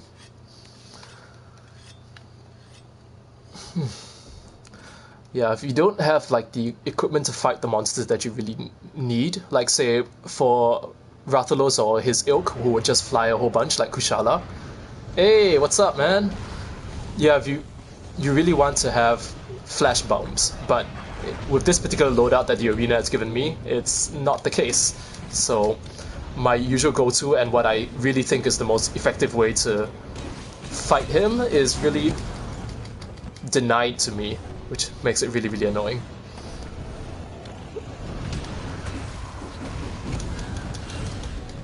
What's up, Road Digit? How you doing? You're just here to watch me get my face wrecked by this monster. Don't die, don't die, don't die.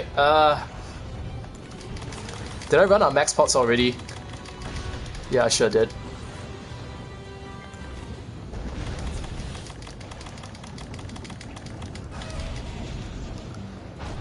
Have you beaten this guy in Arena Quest yet, Rogue Digit? I know that you play.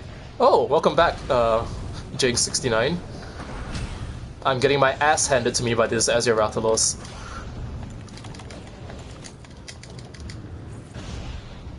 Yeah, soloing. It not easy.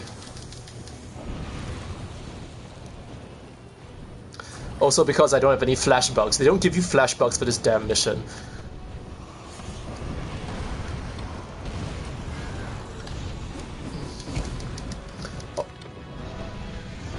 Maybe they figure the hammer doesn't need it. This is the arena, the regular arena. Cannot deal with this. Go away, leave me alone. Okay, let's bring him down with the barrel bombs again. Or at least attempt to. Oh well, he's down. And he's up. Oh, come on.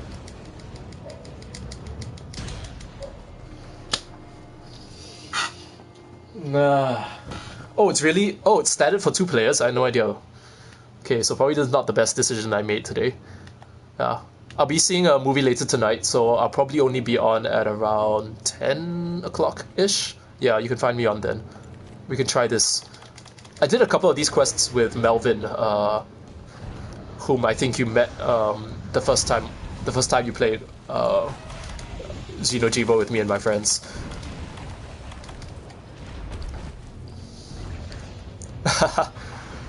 I've never seen that before.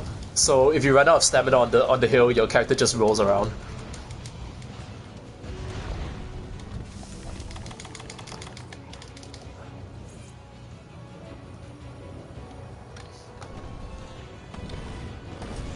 Nope. Ah! Yeah, I knew that was coming. Actually, the coins just help you make the arena weapons, right?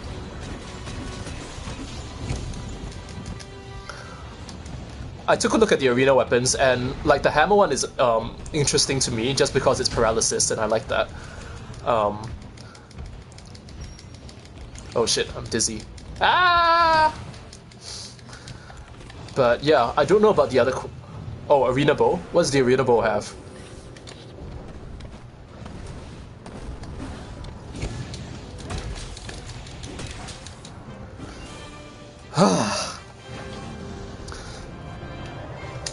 That was so annoying. God, I'm gonna really need the help to actually beat this in time. This is like, what, 25 minutes? Oh! Huh, interesting.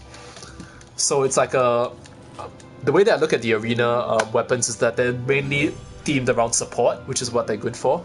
So, which is why you have a paralysis hammer, and yeah, if you have all the other coatings besides power, my assumption is that you're looking to inflict all of the status effects. Oh hey, I got it under 30 minutes, which is still fine.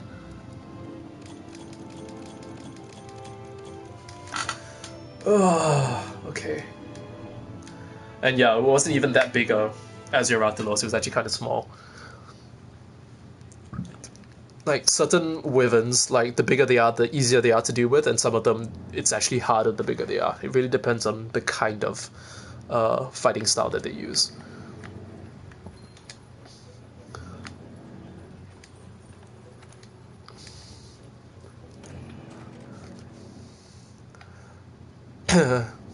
Oh, oh, gold rating. We actually got close against I think Dodo Gama, basically Kenji, the big fire breathing blue dragon. I think we were like 15 or 30 seconds off. It was pretty close. So we had half a mind to go back and try that one again. But yeah, we if you know what you're doing and you know how to use all your items properly, I think it's actually doable gold rating. I think that might be what we do for the next couple of the next time we play together because apart from farming the tempered dragons, there's not a whole lot else to be doing here apart from waiting for DLC as well.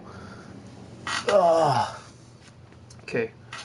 Do you guys have a request on anything I should fight before I go off? Because I'm like 20 minutes into my before I'm an hour and 40 minutes in, which means I gotta go off in like 20 minutes.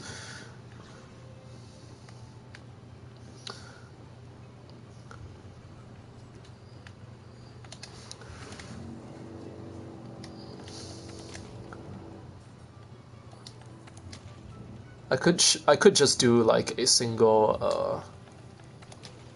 I have this tempered Giratodus, the fish guy, which I can just do pretty quickly.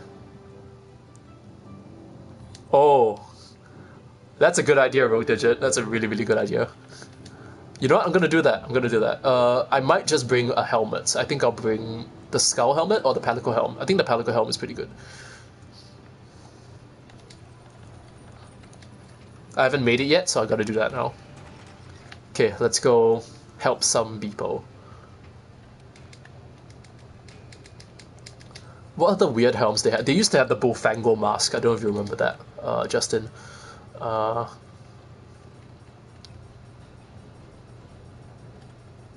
I got the skull cap recently. This one, which isn't great, but it's okay. It gives handicraft, which is pretty good. What else do we have? Moss swine. Yeah, yeah. Or should I just go with glasses? I don't have the Paolumu pelts for the cat helm, unfortunately.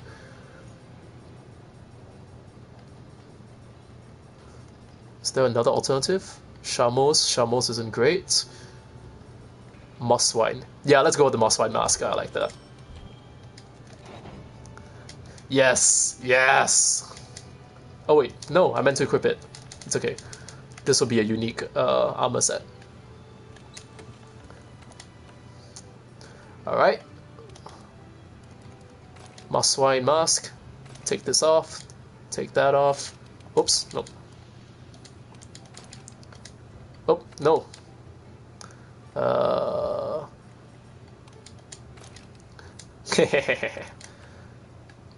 Should I do anything else? Oh my god, the snout. That looks very... I'm uncomfortable with that. It's okay, it's fine. Everything's fine. It looks really wrong. Oh, I need to engage my helm. Give a sec. Head armor show. There we go. Alright, let's see what we got for us. Shit, I should have just gone to the post board next to the weapon shop. It's alright. Online session. Oh. Let's just create one. Nah. Who needs a vitality mantle? I don't need that. Okay, give it a sec to actually create an online session because these things can take a while to do. I really need a drink of water. Give a sec. Oh, come on. Really? Okay, let's try it not private. What's Much Air? Are you talking about the bandit mantle?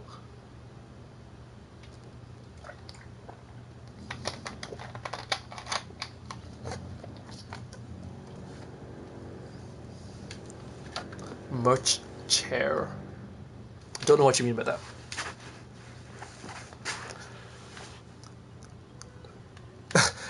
I think you're gonna. I'm still pretty new to this to the Twitch community, so you're probably gonna need to teach me what that is one of these days. Anyway. Ah.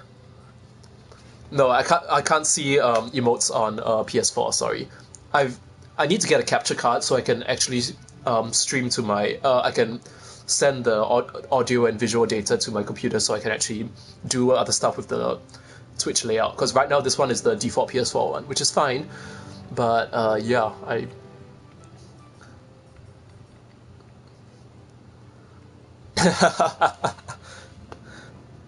Nice.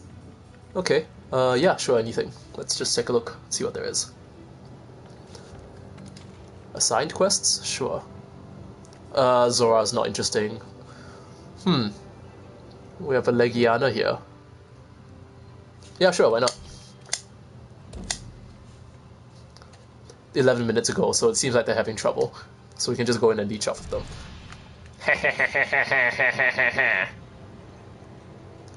Ganrock and Dundee.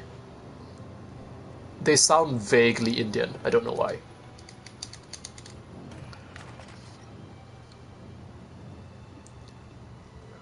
Burp. Yeah, sure, whatever. Oh, defense up medium. I can't say I didn't need that. Yeah, that's probably it. It's fine. It's fine. They grew up in my country. I grew up around them. It's okay. I can be a little bit racist. And I am aware that it's a terrible accent. I'm sorry.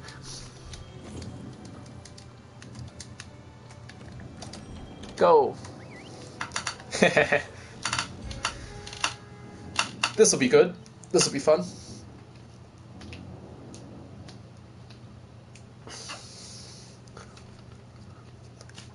And so long as I lampshade it, everything's fine. I can be as racist as I want to, as long as I say, I know I'm being racist, but... Yeah, this is gonna be fun. This is gonna be fun. Kelpie Spore Puffs. I actually haven't had to use smoke bombs yet in this game. We used to use them, I forget who... There was one specific fight that we needed smoke bombs for. They didn't take the flash pods and the poison knives? Why?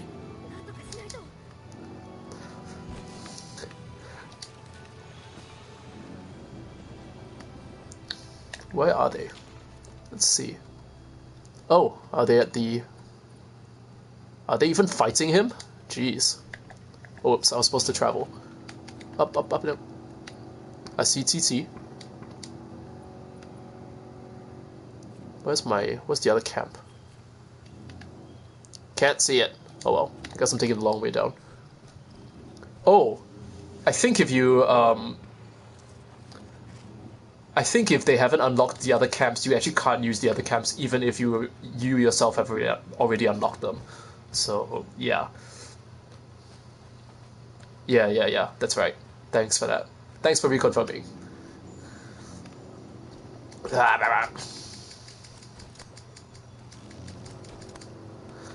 I think they're in the final stages because it looks like Legiana's gone to sleep. And Paparazzi is around, but we will not be running into him today. Oh, wait, no, he's just here. Oh well. Hello, friend. I am here to help.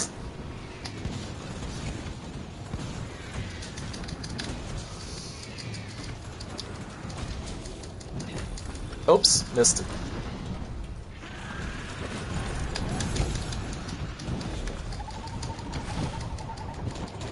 What is that, like, tunnel vision thing that I see come up every so often? Does anyone know? Because I only see it around Legiana. I'm wondering if it's like a subset of his ice attacks.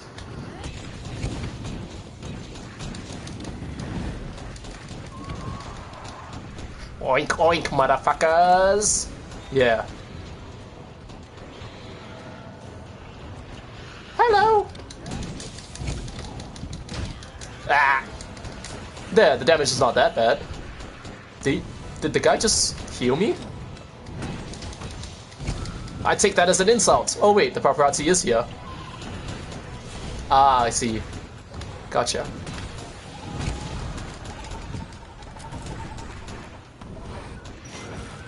Ah! Okay, the paparazzi's done his job. He took his picture, and now he's off to publish it in the tabloids. Moss Swine Hunter spotted, helping out newbies.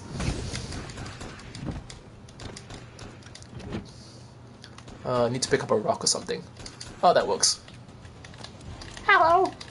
Hello! Excuse me? Do you mind coming down here? Hello? Bye! Ah! I forgot what the red pits actually do.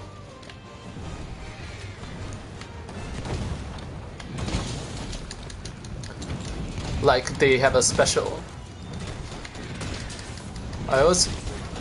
It's why I always get Stealth Hunter. Ah, nice. Yeah, that's what I was thinking as well. I remember Simon linked the folder to us. Sorry, the forum thread which had like all the different ways to use every piece of slinger ammo, but I don't remember what Red Pit does. It seems to be pretty useless, honestly.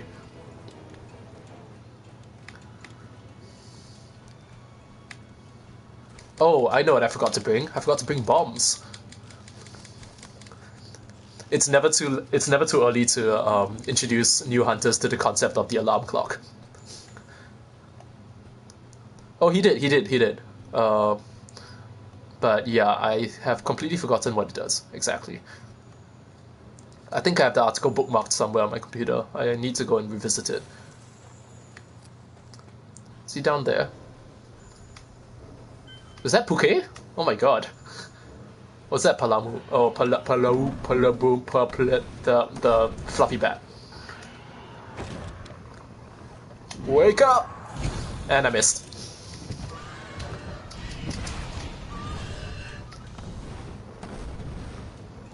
Fight me!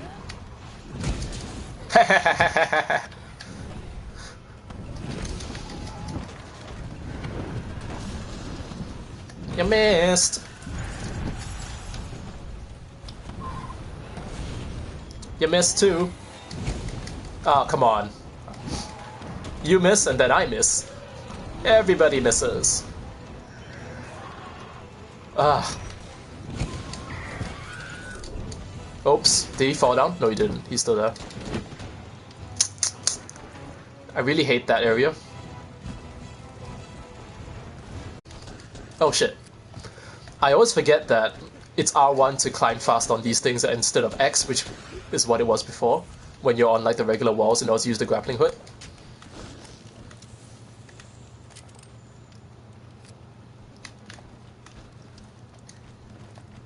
So occasionally I'll just like jump off the fucking thing. Hello!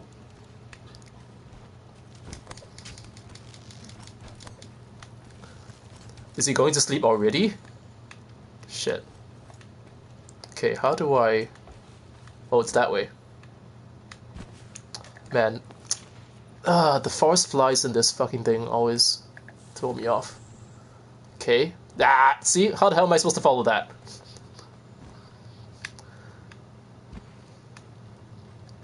Okay. Alright. And further down, yes.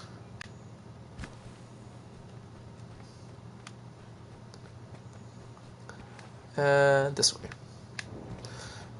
This would be a lot easier if I had another camp to teleport to.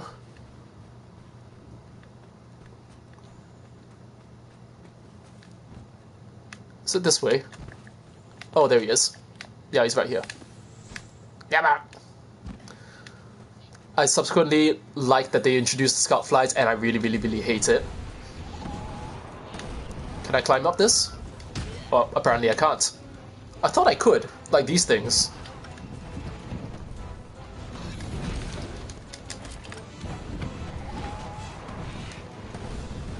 Let's try it again. I'm pretty sure I could. There we go. Yeah, like that.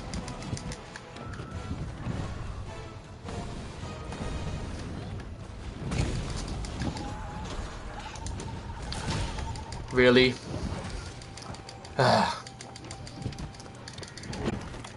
I am ashamed at myself.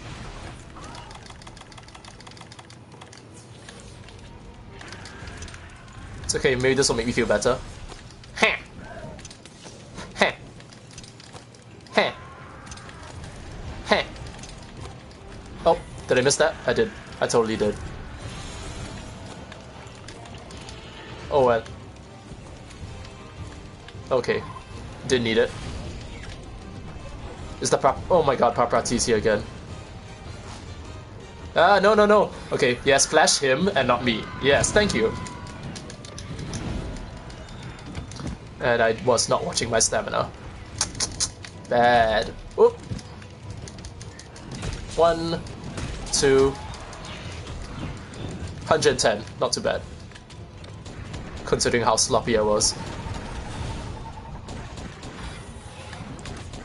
Face!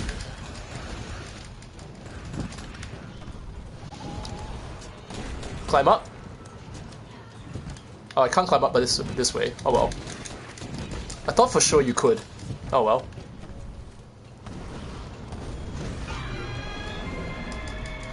This is the final level of the Nergigante hammers. So if you go by the first line, the iron line, and then it down to Nergigante, this is what you get.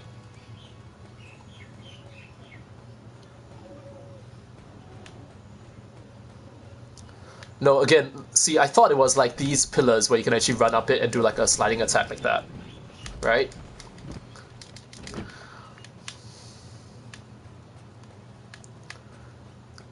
I haven't seen the GS of his, but his weapons are all like pretty very.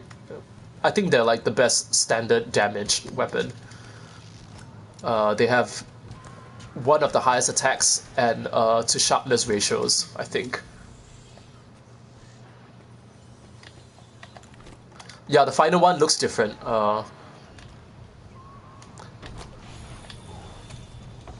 Did I not fire? There we go. There we go. Now sit there and be quiet. I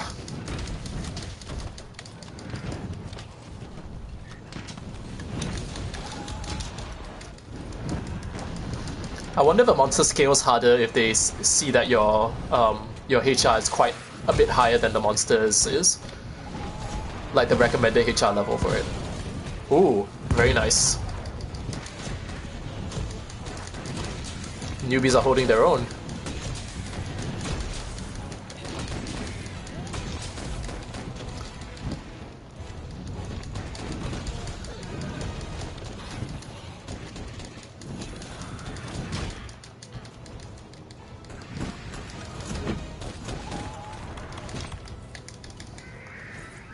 That's true.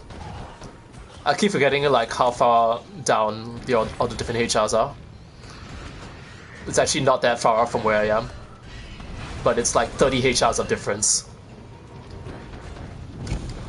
2.6. Okay, okay.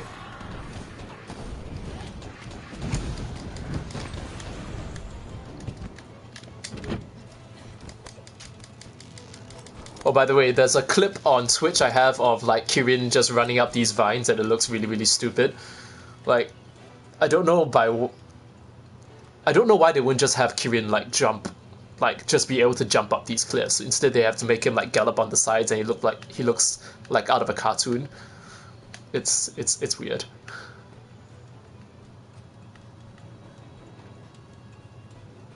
But yeah, 2.6 is quite a bit higher than I thought. Is this the way up? I don't think so.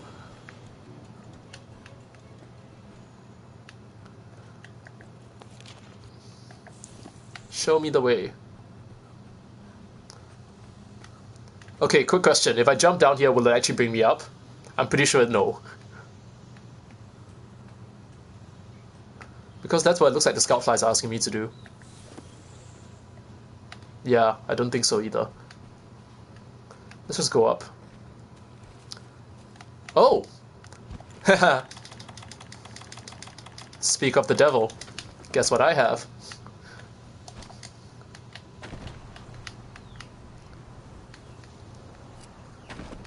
Oh, that's cool. That's just cool.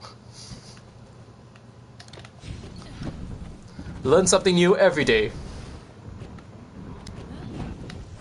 Miss? No, I got him. Alright. I was afraid that would miss.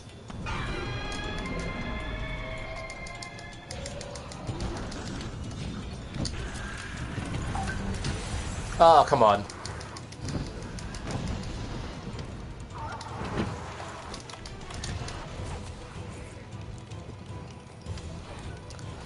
Is that what you're talking about, the beetle elevator the other day, or is that a different thing? Because you... Oh, are you supposed to talk about the wedge beetles?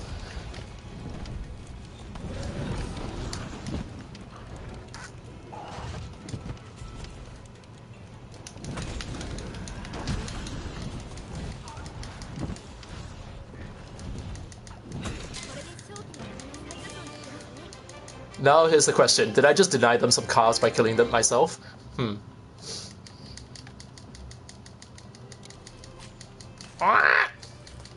Yeah, Wedge feels cooler. It feels like... Yeah, you're right. It's definitely like Spider-Man.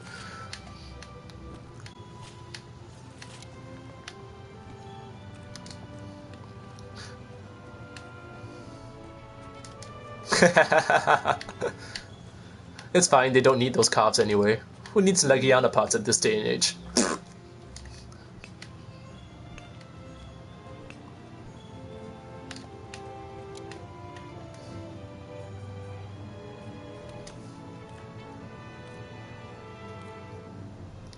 What's the dance emoji?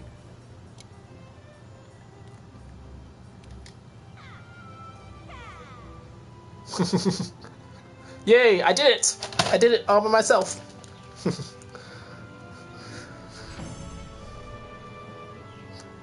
I don't know, gliding the airstreams is kind of a superhero type move.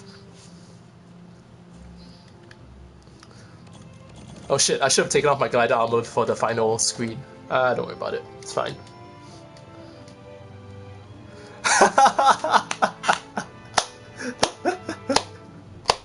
Oh, look at that, they even got all the highlights instead of me. Did literally nothing except kill the monster and get the carbs.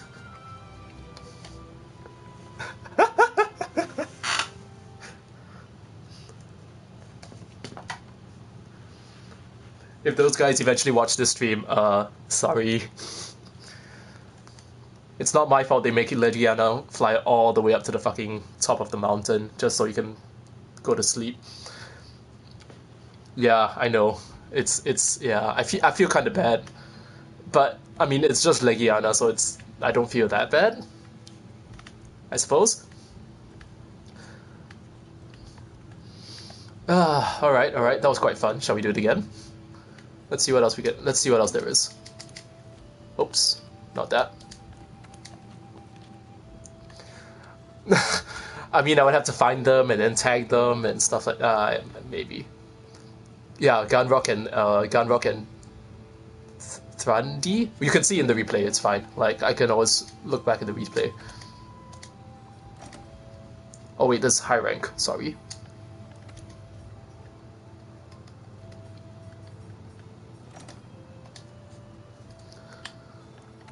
Optionals, let's see.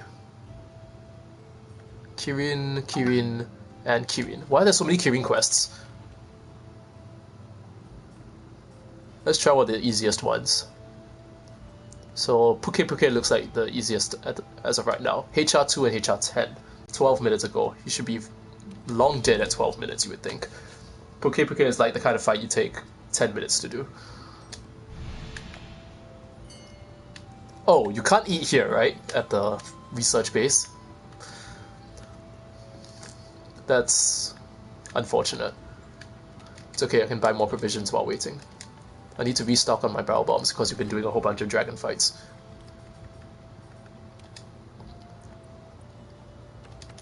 I think that's fine. I also need more pots. Yeah, about that's fine. Where's my box? It's down there. Mega pots. Bing.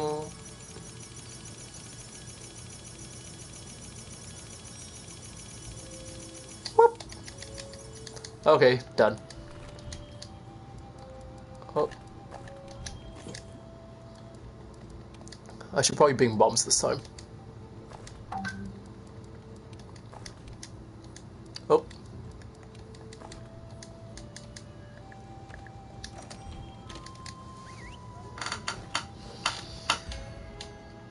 Okay, last one, promise. I gotta go after this. I'm gonna watch a movie tonight, Shape of Water, where the cleaning lady fucks the science project. The Fishman science project. So that'll be fun, especially with the director of Pan's Labyrinth watching it. Although, was he director for Pan's Labyrinth? Guillermo del Toro? I don't remember. Or was he just like producer, or like very heavily involved in the production? Oh, isn't that nice? They left all the antidotes. I see an Anjanath as well. Where's Puke?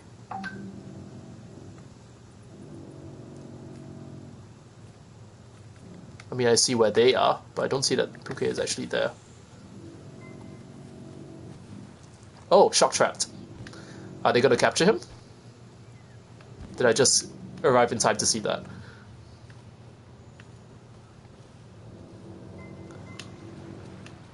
Well, it seems like they're doing pretty well. Where the hell are my scout flies leading me? Yeah, but my friends wanted to watch it in the cinema, so I'm going with them just to keep them company. And also, I do need time out of the house. Although honestly, I'm falling behind in my own work, so I probably shouldn't be doing that. But well, it's okay. I've been running into comm troubles all of today, and I've been spending most of it trying to resolve those computer issues. It's a giant pain in the ass.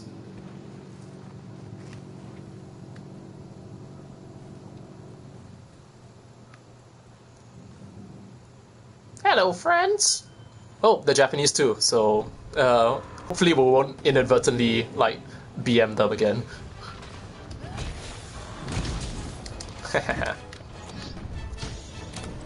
That's not how you do that. Sorry about that. Oh, he's got a pitfall trap.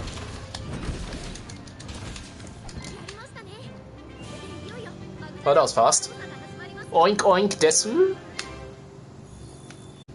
I forgot there's a onomatopoeia for pigs in Japanese. I forgot what it is. Like for the sound that they make. Ah, it's fine. Doesn't matter. There we go. That's what I wanted. Screenshot. Sorry. The broadcast is gone for a bit. Free carbs!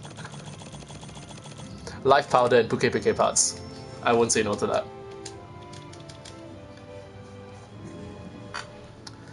It is a great way to leech parts, I just realized. Like, if someone was really, really lazy and so inclined, you could just, like, hop into quests which are, like, 10, 15 minutes in and, like, okay, they're probably close to killing it.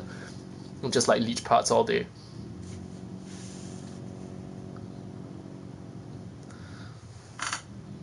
I mean, kind of. But, I mean... I don't know if they can even tell, like... I mean, they can look at your HR, I suppose, but... Yeah, if you go in naked with like with a pig mask on, it's fine. We're going for Shape of Water, the one where Guillermo del Toro watches a cleaning lady fuck a fishman. It'll be good. I've heard like polarizing things about it. It's one of those like critically acclaimed. Yeah, if you've not heard of the movie, you should probably go and check it out. But it's one of those critically acclaimed movies, but the public just looks at it and like, huh? It's a love story. You don't need to question it. Alright, so let's... Actually, you know what? I'm just gonna end it here. I think there's a good place to end it. In my fireplace with my moss vine helm on and nothing else. Thanks for tuning in. I gotta go finish up some work before I leave for the movie later tonight. I will see you guys... I'll see both of you whenever you have time to like play, especially Justin. Oh, by the way, Brian, the guy who's in chat now is the actual squad leader who has not been on the past couple of days because of his studies. Anyway, I'll see you both of you online another time. Yeah. See y'all. Bye bye. Oops, wrong button.